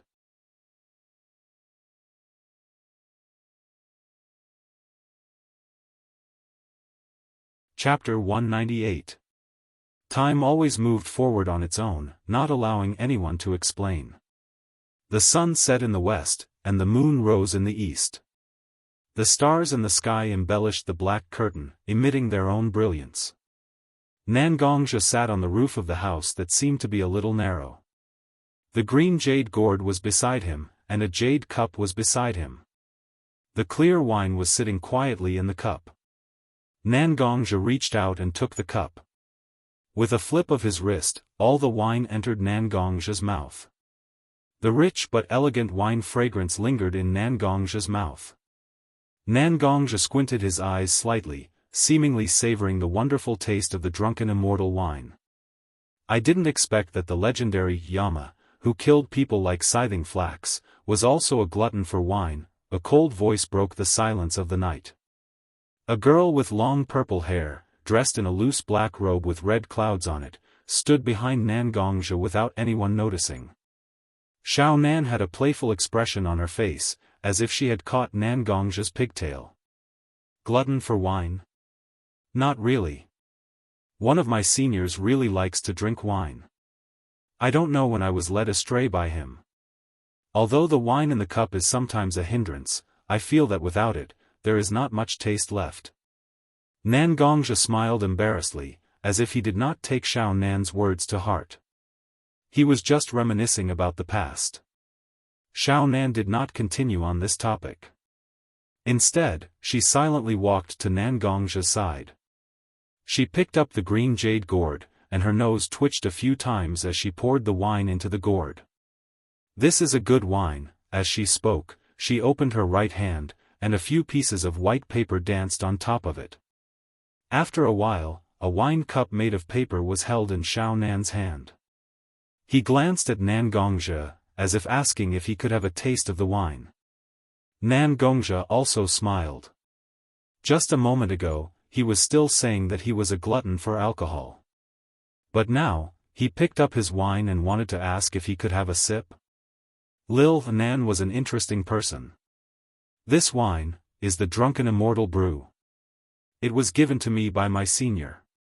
There was no one in this world who knew how to brew it, so it was better to drink it a little. Since little Nan wants to give it a try, it's naturally possible. After Nan Gongzhi introduced the name of the wine, he agreed to Xiao Nan's request. Xiao Nan seemed to have taken advantage of something. She took the green jade gourd and poured a cup of wine into the paper cup in her hand. Holding the glass of wine, Xiao Nan sat down beside Nan Gongzhi. In front of them was the open space where Nan Gongzhi and Fei Duan fought during the day. Although the Akatsuki's ninjas also cleaned up, the traces of the battle were still so obvious. Fighting and war always destroy all the beauty in the world. For no reason, Xiao Nan actually sighed with emotion. After all, Nan Gongzhi collected some information about the 3 disciples of Jiraiya in the Rain Country. They were all orphans in the war. Their hatred for war and fighting must be deep in their bones. So, you are working hard to quell the war? Nan Gongzhi didn't directly say who the so-called "you" were, but Xiao Nan knew very well that he was talking about Yahiko, Nagato, and herself. We just happened to find a feasible way to quell the war, and we are working hard for it. Xiao Nan didn't know why, but in front of Nan Gongzhi, she didn't suppress all the things in her heart like usual. Instead, she directly said what she wanted to say. Xiao Nan wasn't a particularly opinionated person. When Xiao Nan, Yahiko, and Nagato were orphans in the Rain Country, they were struggling to survive. At that time, Xiao Nan just wanted to survive. Later, she met Jiraiya and became his disciple. She founded the Akatsuki and became an important member.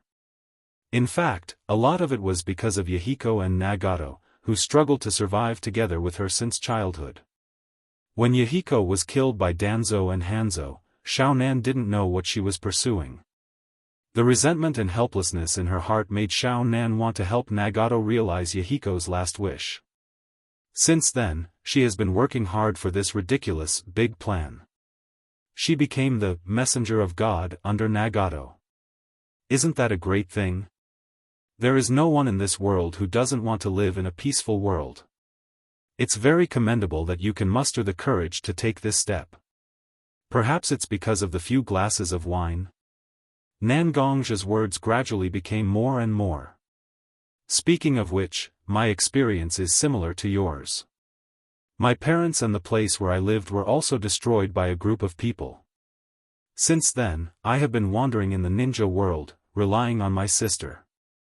But maybe it's because of my good fortune, I have some strength, so I joined the Woodleaf to seek protection. Nan Gongzhi seemed to be thinking about his life, and he talked about the most difficult days of his life so far. Listening to Nan Gongzhi's words, Xiaonan also seemed to remember the days when she, Yahiko, and Nagato relied on each other. After joining the Wood Leaf, I killed a lot of people, but every time I told myself that every person I killed was for my sister, for the people I cared about. Because only in this way can I let them live a better and safer life under the protection of the Wood Leaf. You didn't do anything wrong. Xiaonan seemed to see Nangong's inner struggle. As a person who doesn't like to take other people's lives, Nangong's thoughts at this moment, Xiaonan felt that she could empathize with him. I used to think that I didn't do anything wrong, but Danzo made a move on my family. Nangongja shook his head. When he said Danzo's name, he still tightly held the glass in his hand and poured the wine directly into his mouth. He didn't have the same expression as before, he just looked like he was venting. Danzo. Danzo, Xiaonan also murmured Danzo's name in her mouth. The scene of Yahiko's death replayed in Xiaonan's mind over and over again. After drinking the wine in the glass, she gently threw the paper cup in her hand away. Xiaonan got up and walked away, leaving only one sentence echoing in the air. Tomorrow's action.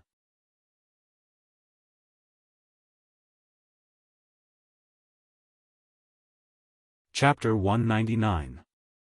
Nangongja was waiting for the target to be lured over by Akatsuki's ninjas. Along with Nangongja, Haiden and Conan were also here to ambush him. In the ninja world, when there is an absolute gap in strength, the number of people doesn't have much meaning. It's like Akatsuki has arranged dozens of almost elite ninjas to besiege Deidara, but they don't expect them to have any achievements. They are all bait to attract Deidara. Get ready, the target is about to enter the visible range. Nangongja heard a faint voice with a few traces of coldness. Turning his head, Conan was also staring at him. Nodding, Nangongja signaled that he understood. Before Nangongja could say anything, a huge explosion sound came from the distance. You dregs, you dare to provoke Deidara? I will let you see how powerful the art of explosion is. A blond man riding a big bird that seemed to be made out of mud shouted loudly. And the several ninjas of Akatsuki organization were also injured, and their faces were covered with dirt. Nangongja couldn't help but look at Haiden, who was also ambushing on the other side. Sure enough, this group of Chinibu likes to call themselves uncle. Haiden also noticed Nangongja's gaze, although he didn't know what Nangongja was thinking. But Nangongja's face was still so annoying in Haiden's eyes. If it weren't for big sister Conan here, I wouldn't want to have a good fight with you. Uncle Haiden must beat your face with a smirk until it bleeds. Haiden's heart was crazy at this moment, and he seemed to have forgotten that he was almost pressed to the ground by Nangongja. In fact, Conan's plan for Nangongja and Haiden is quite simple. Nangongja will face Deidara head-on, and Conan will wander around and try to take away Deidara's blood, and then Haiden will use Jutsu, death spell to directly make Deidara lose his combat power. Deidara was forcibly taken away, and naturally, Akatsuki has various means to make him join. But Nangongja looked at Deidara's appearance, and he always felt that something was wrong.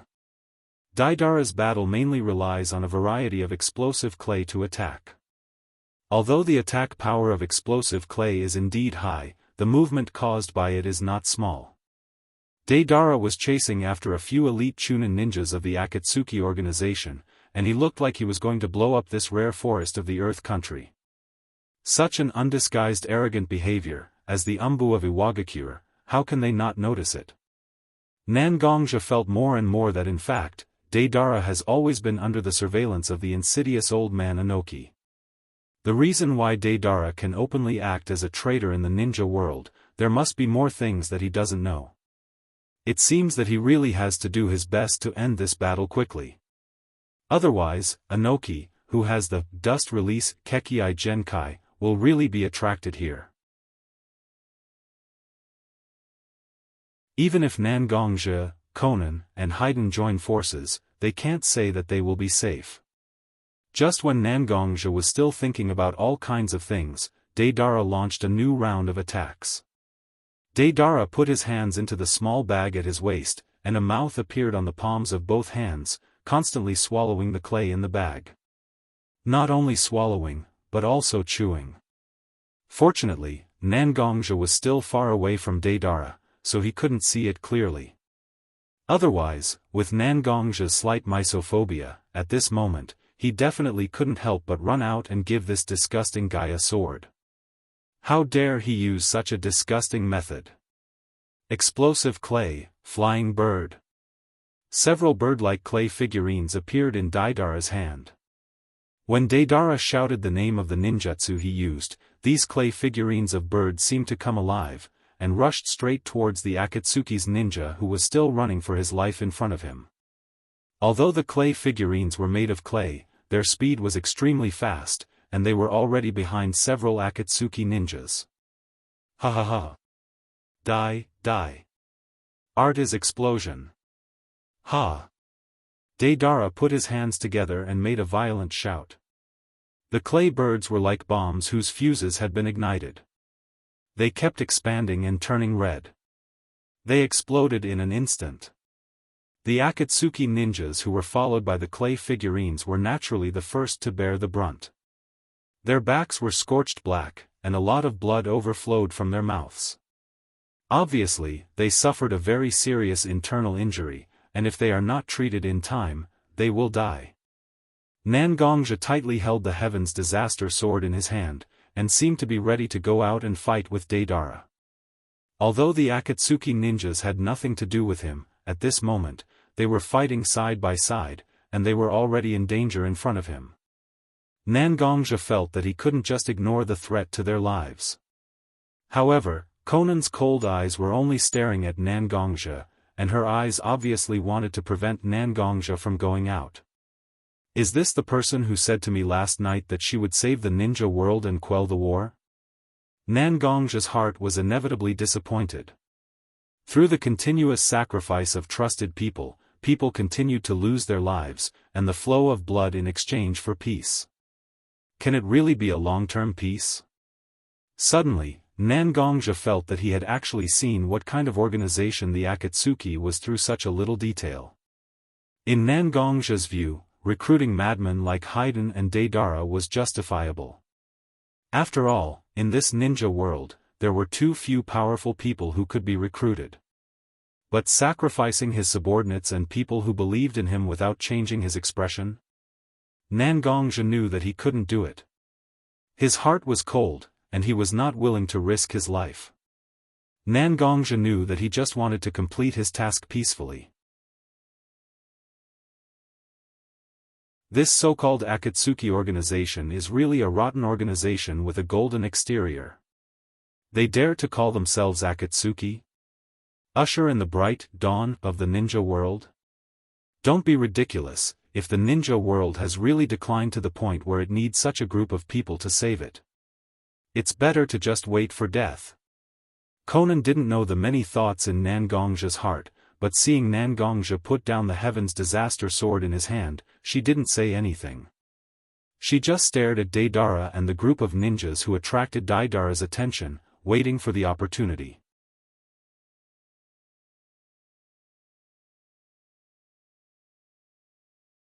Chapter 200.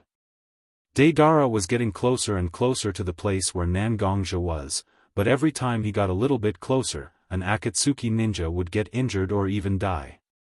Although Nangongja was determined not to care about their life and death, but every time Akatsuki ninja's aura got weaker and weaker, Nangongja's heart also became colder and colder. The favorable impression of the Akatsuki organization that had just been born was being worn down little by little like this. Finally, when the ninjas of Akatsuki organization were either dead or injured, only 2 or 3 of them were left, Daedara finally came down from the back of that big bird he was riding. Standing in front of the few remaining Akatsuki ninjas, he said with a somewhat crazy face. It's been a long time since someone dared to provoke this uncle. Since you came, then have a good taste of this uncle's means. So that in the future, no matter what kind of trash, dare to disturb this uncle. Daedara's palm's mouth was constantly squirming, and in Daidara's hand appeared several freehand-looking spider clay sculptures. See one clay spider. He threw those clay spiders at his feet, and made 3 hand seals. The spiders were injected with vitality, and began to slowly crawl toward the mouth of Akatsuki ninjas.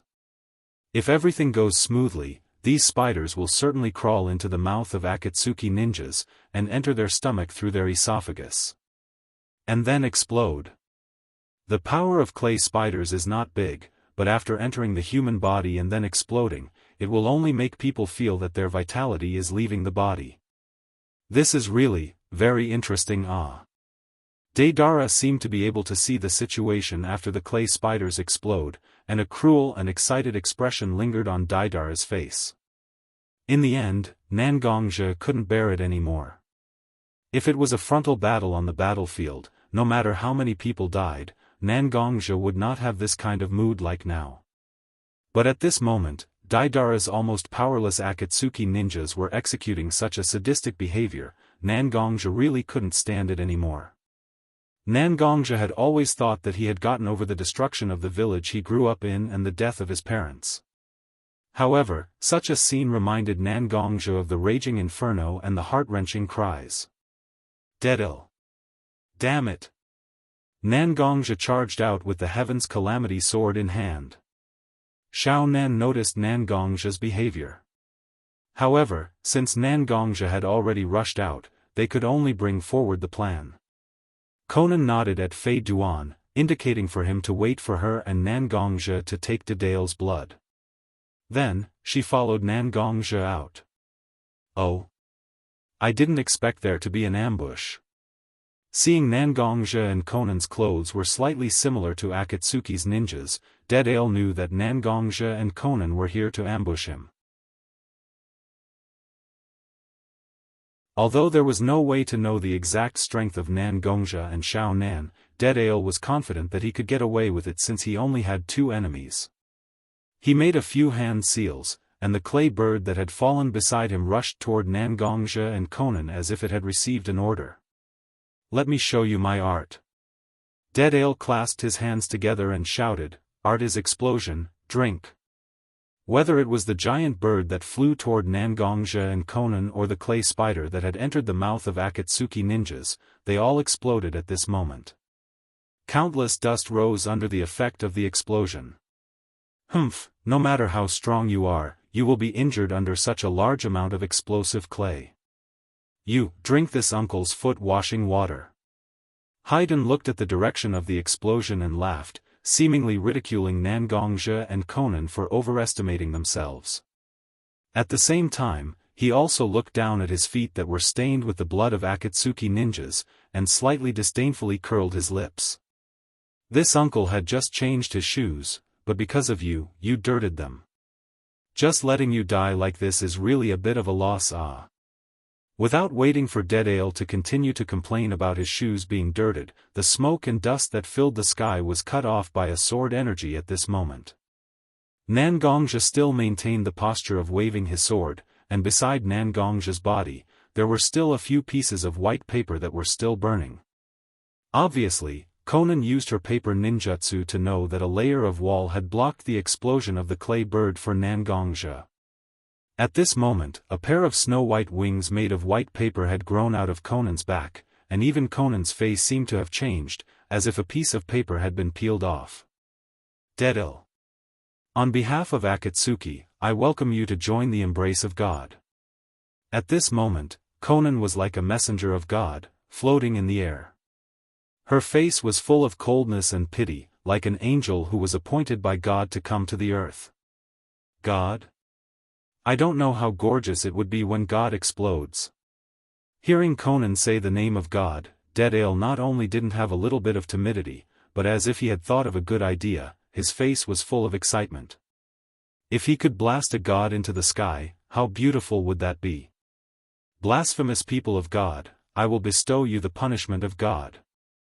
Nangongja was slightly speechless looking at Conan. Although he knew that Conan's nickname was God's messenger, but it was the first time that Nangongja had seen Conan become a fraud. He was simply a fraud who had reached a certain level. Ha ha ha ha. I'll start with you, God's messenger.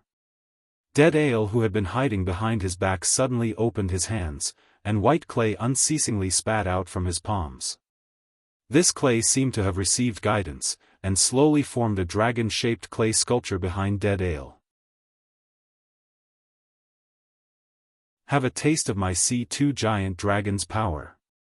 Along with Dead Ale's voice, the dormant dragon behind Dead Ale suddenly opened its eyes. This so-called C2 dragon had 2 wings on its back. At this moment, the dragon flapped its wings. Its huge body flew up like this, and at this moment, its huge body was almost level with Conan, who was staying in the sky. The dragon opened its mouth, and a mass of white explosive clay was spat out by the dragon, flying towards Conan. And Conan naturally knew that as long as this clay approached her, it would certainly explode, so the white wings behind Conan unceasingly split into pieces of white paper and rushed towards the mass of clay formed by the explosive clay.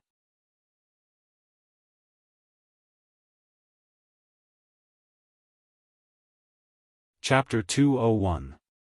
The sound of explosions was incessant. It was like a fireworks show on a summer night, and the sky was filled with dazzling brilliance. Although Nangongzhi knew a little about Xiao Nan's strength through his previous investigation, when Xiao Nan really used her paper to fight against Dead Ale, Nangongzhi felt that he had underestimated Xiao Nan. It was clearly such a soft and fragile paper, but in Xiao Nan's hands, it changed endlessly. One moment it was like a blade, the next it was like a shield, and it could even turn into wings to let her fly in the sky. I can't let you monopolize the limelight like this. Nangongzhi didn't know why, but he felt a tinge of anger in his heart. Seeing Xiao Nan fight wantonly like a valkyrie on the battlefield, even Nangongzhi's somewhat low desire to fight was ignited. Nangongzhi held the Tribulation sword in his hand. Countless sword chi constantly emerged from the Tribulation sword, constantly wrapping around the Tribulation sword. He let go of the sword, and the Tribulation sword floated in front of him. At this moment, the sword chi was no longer a sharp weapon for attacking, but like pieces of building blocks that were constantly pieced together. Not long after, a long dragon formed by sword chi appeared in front of him. Nangongzhi waved his hand, and the Tribulation sword, which had been wrapped into a ball, flew towards the dragon's head. The entire sword chi dragon was instantly activated. The huge dragon roared towards the sky, and the dragon's roar was earth-shattering. Even Xiao Nan and Dead Ale, who were focused on the battle, couldn't help but be attracted by the scene here. Nangongzhi slowly stepped into the sword chi dragon's reverse scale. Then, the sword chi dragon immediately soared into the sky and arrived next to Dead Ale's C2 dragon. Nangongzhi didn't say anything, and just gave Xiao Nan a look. According to the battle plan, Nangongzhi was the one who should be entangled with Dead Ale, and Xiao Nan should be waiting for an opportunity to obtain Dead Ale's blood. Nangongzhi's expression was noticed by Xiao Nan, and she instantly understood. She flapped her wings and distanced herself from Dead Ale. Hey, woman. We haven't finished fighting yet. Why are you running away? After seeing Conan retreat, Dead Ale said with dissatisfaction. Wouldn't it be better for me to be your opponent? Long-range attacks are really boring. Nangongzhi looked at Dead Ale, who seemed to be angry, and said with a smile. You. What do you know? When my art explodes, no matter near or far, I will feel happy. Hey! I haven't even finished speaking and you've already made a move. Is it that boring? That's right, when Dead Ale was still talking about his own artistic views, Nangongzhi had already rushed towards Dead Ale with a long sword chi dragon. The long sword chi dragon was composed of sword chi. As the chi of martial arts, the lethality of sword chi was naturally self-evident. When Nangongzhi's long sword chi dragon and Dead Ale's C2 dragon brushed past each other, the sword chi of Nangongzhi's long sword chi dragon suddenly erupted. Like peeling a potato, it abruptly scraped a lot of clay from the C2 dragon. The clay immediately exploded under the stimulation of sword chi, and there was a lot of explosion smoke in the air. However, the long sword chi dragon was like a fish in the river. It was free and did not receive the slightest impact. Dead Ale was squatting on the C2 dragon's body, commanding it. The shockwave of the explosion naturally affected Dead Ale, causing his body to sway for a while. In the past, it was his own explosive clay that made his opponents confused, but this time, it was him who got hit. The feeling of being pecked in the eye by a wild goose made Dead Ale's heart very uncomfortable. Ah! You bastard, this uncle will not let you go. You just wait for this uncle to blow you into a piece of black charcoal. I guarantee that your mother won't recognize you. Speaking of which, since Dead Ale became a ninja, it was basically smooth sailing. He became the disciple of Iwagakure's Tsuchikage, carried out many dangerous tasks. Even if he defected from the ninja village, he lived a carefree life. He was even happier than when he was a ninja in Iwagakure. It was really fun to bully ninjas who were weaker than him. But this time, Nangongzhe and the others actually dared to go against him, making him suffer a little loss in front of his most proficient explosive ninjutsu. This really made Dead Ale's mind very confused. Looking at Dead Ale's furious look, Nangongzhe could only chuckle embarrassedly. In Dead Ale's eyes, Nangongzhe's image at the moment overlapped with the image of the old man Inoki. Obviously, there was no reprimand, but the look in his eyes clearly said, "Kid, don't be so mischievous, you won't be cute if you continue like this." The reason why Dead Ale defected from Iwagakure was because he felt that he didn't get the attention he deserved. Nangongzhe's eyes at the moment were like coaxing a child, and it hurt Dead Ale's sensitive and fragile heart. Explosive clay, two-winged bird.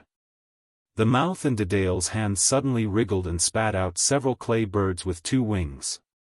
It was similar to the small birds that chased the Akatsuki's ninja. With a few hand seals, the two-winged bird was also activated. The two-winged bird's speed was far faster than the small birds released when chasing the Akatsuki's ninja. It was like a sharp arrow rushing toward Nangongzhe. Not to mention that these two-winged birds were made of explosive clay. With such speed in their sharp beaks, no one would feel good if they hit them. You want to hit me with these? Did you stay in Iwagakure for a long time, and your brain turned to dust? Nangongzhe deliberately ridiculed. The angrier Dead Ale was, the more focused his attention on Nangongzhe, the more chance Conan had to get Dead Ale's blood. Compared to Nangongzhe, Dead Ale was still a little too inexperienced. Dead Ale's emotions were almost in the hands of Nangongzhe. At this moment, Dead Ale was really angry. He seemed to have forgotten that there was still Conan spying on him. Instead, he increased the output of chakra, making the two-winged birds fly faster. Nangongzhe smiled easily and slowly stretched out his right hand that had been clenched into a fist. With a light flick of his index finger, the sword chi dragon had changed according to Nangongzhe's will. Several sword chi separated from the sword chi dragon and quickly collided with the two-winged birds. When the explosion sounded, several sword chi not only did not dissipate, but also flew toward Dead Ale at a faster speed.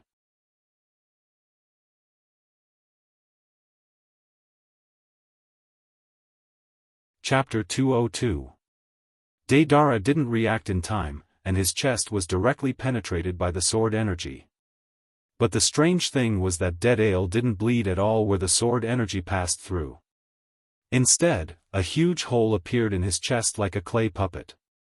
There were even many fissure-like things that spread all over his body. Not long after, that Deidara had turned into a pile of debris. TSK, a substitute? Nangongzhe couldn't help but click his tongue, expressing his dissatisfaction. This is the most annoying thing about ninjas. Obviously, a sword pierced through his chest and he couldn't be more dead. But it directly poured a bucket of cold water on him and turned him into a pile of dregs. Even if Nangongzhe was well-informed and experienced, he still felt indignant when encountering such a situation. Where is Deidara's body? When Deidara first appeared, he was squatting on the giant bird to control the giant bird. When he used C2's dragon, Daedara was still squatting on C2's dragon, which proved that large clay creations required Daedara to be in an extremely close distance to control. Nangongzhi thought about it, and he naturally had a guess in his heart. If there was no accident, Daedara must be hiding himself in the body of C2 dragon at this moment. That huge body is not easy to form a strong enough shield. However, it was still unclear when Daedale had summoned such a substitute and hid his true body. It seems that I'm also confused by the situation. Conan hasn't made a move yet. It's very likely that the Daedara fighting with me is not the main body. These guys, each more cunning than the other. Glancing in the direction of Conan, Nangongzhi quickly refocused his gaze on C2 dragon. Just now, I used sword energy dragon to cut off some clay on the shell of C2 dragon. Daedara was also affected when it exploded, which proves that the effect of this explosive clay is not directional. As long as it is stimulated to a certain extent, the explosive clay will explode by itself. On the other hand, Daedale was in a huge ball of explosive clay. If he detonated the C2 dragon, then wouldn't Daedale be seriously injured? After making up his mind, Nangongzhi did not hesitate at all. He immediately rode his sword aura dragon and clashed with the C2 giant dragon. This time, the sword chi of the sword chi dragon was not completely released like the first time. Instead, it focused all of its sharpness on the dragon's head, and the heavenly tribulation sword, which had already taken on the appearance of a dragon pearl, also changed its appearance. Countless sharp auras gathered on its body, and a huge heavenly tribulation sword was held in the mouth of the sword chi dragon. The entire sword hilt was swallowed by the dragon's mouth, leaving only the sword blade outside. It was as if the dragon had spat out the sword blade. Although it was rather complicated, the formation of the heavenly calamity sword was extremely fast.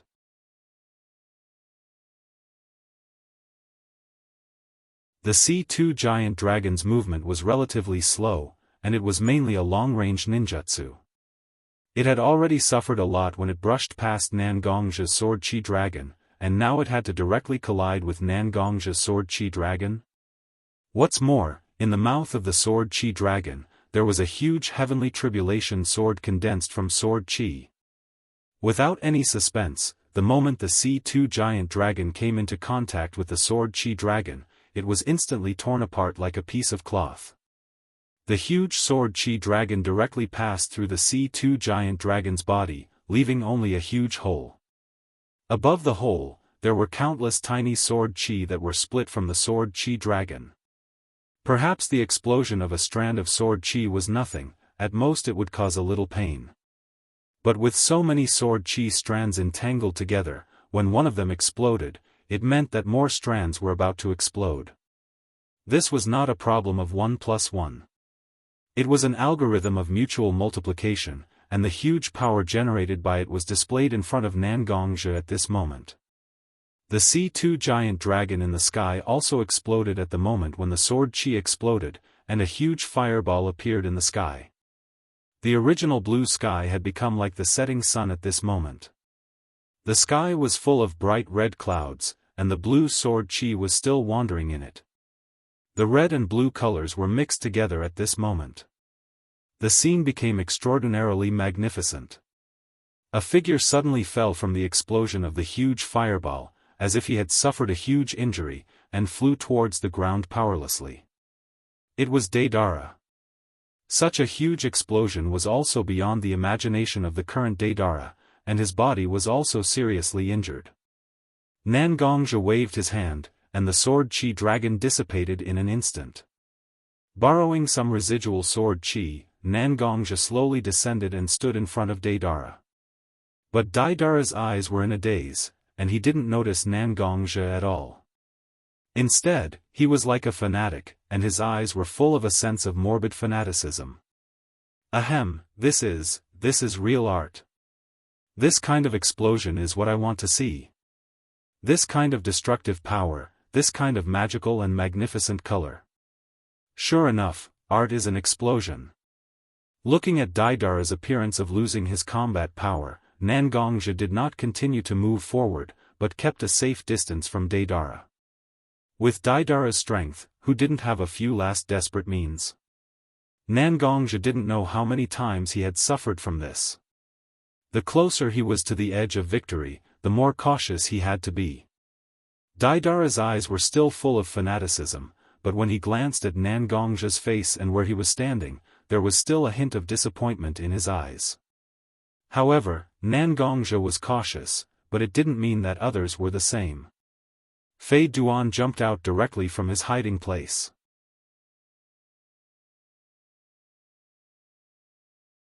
He glanced at Nangongzhi as if he was looking down on Nangongzhi and said, "This bastard has become like this.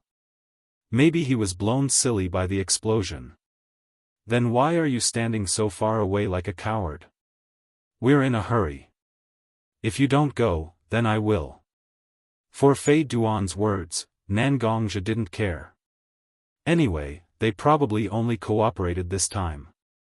If they met in the future, they might have to fight to the death.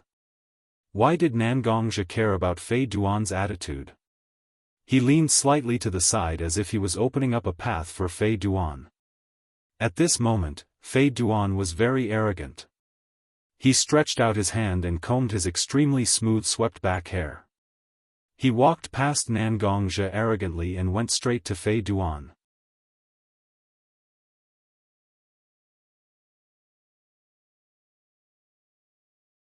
Chapter 203. Not only did Haydn walk towards the place where Daidara was lying indifferently, Haydn's walking posture made people want to beat him up when they saw him. He didn't put Daidara in his eyes at all. After all, although Daidara had shown a lot of strength before, he was first suppressed by Conan, then Nangongzhi, and now he was seriously injured. Haydn felt that Daidara was no longer a threat at this moment.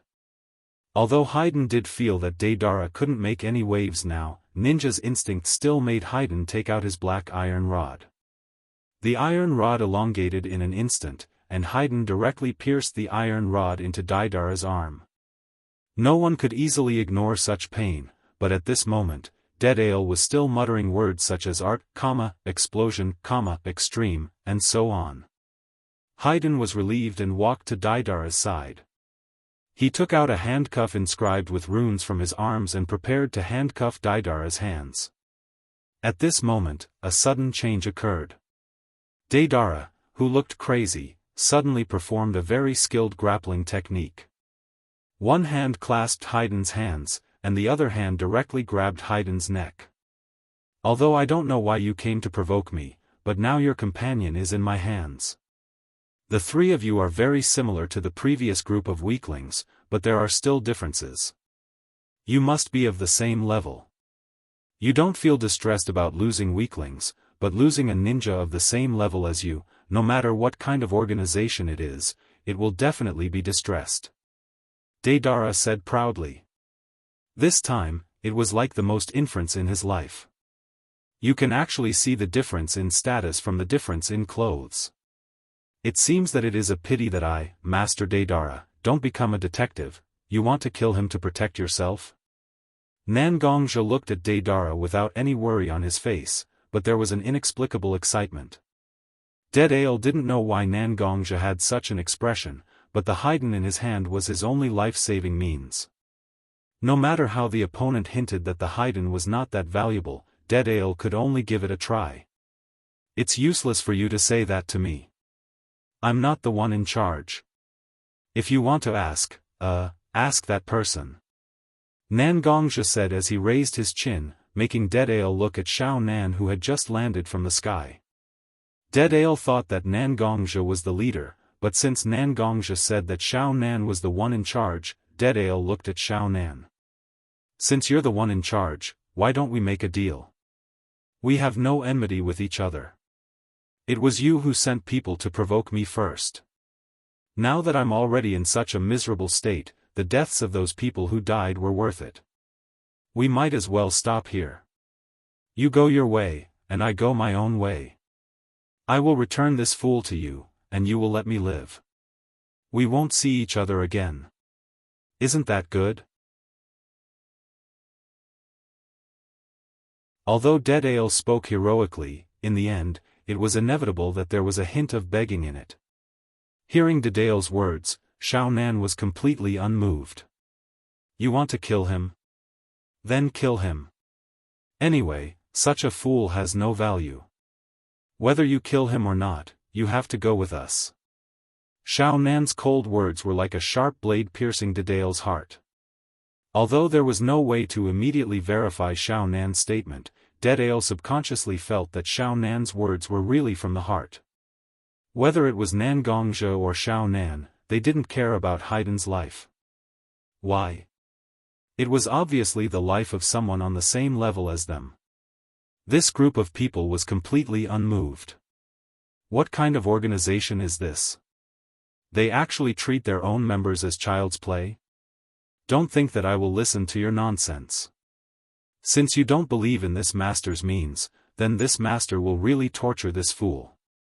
Listening to Xiao Nan and Dead Ale calling him a fool, Haiden also began to get angry.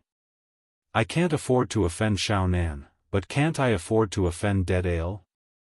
Are you King kidding me? Why do you keep calling me an idiot? If you have the ability, then go ahead and kill me. As long as Master Haiden is still alive, this master is your ancestor. Haiden raised his head arrogantly and said to Dead Ale who was choking him. Were these people all crazy? Originally, he thought that he was crazy enough, but this group of people couldn't wait for him to quickly kill Fei Duan, including Fei Duan himself. You all, are simply unreasonable. Dead Ale also felt like a fool being teased by Nan Gongzhe, Xiao Nan, and Haiden. You dare to ridicule Master Dead Ale like this? Do you think your eloquence is very good, and can suppress this master? Since you want this silver-haired fool to die, then this master will fulfill your wish, and must let him die very miserably. Suddenly, a spider made of explosive clay crawled out of Daidara's sleeve. Presumably, when Daidara had killed several ninjas of Akatsuki organization, he had secretly left such a small backup, right? The spider seemed to feel Dedale's anger, and ran into Haiden's mouth very agilely. Unlike the previous Akatsuki's ninjas who immediately exploded after entering Haiden's stomach, this clay spider slowly traveled in Haiden's stomach. Even the place where the clay spider walked left a clay ball about the size of a finger. Such a dense explosion was enough to directly blow Haiden's body into pieces. Watch carefully. Your companions will die with me. Art is. Explosion. In fact, Dead Ale also used a lot of determination to launch the explosion. Such a close explosion will definitely affect him. Anyway, this group of people didn't intend to let him go, so he killed one of them first as interest. After that, no matter how they tortured him, it was not a loss. Dead Ale launched the explosion with such a heart, and a low explosion sound came from Haiden's body. The flesh and blood of Haiden's body were blown to pieces in an instant, and even Dead Ale was affected by the explosion in Haiden's body. The flame of the explosion also burned directly on Dead Ale's body. This battle is over. You're tuning in to the Unparalleled SwordWill YouTube channel. Don't forget to subscribe and join us on this journey to catch the most captivating stories.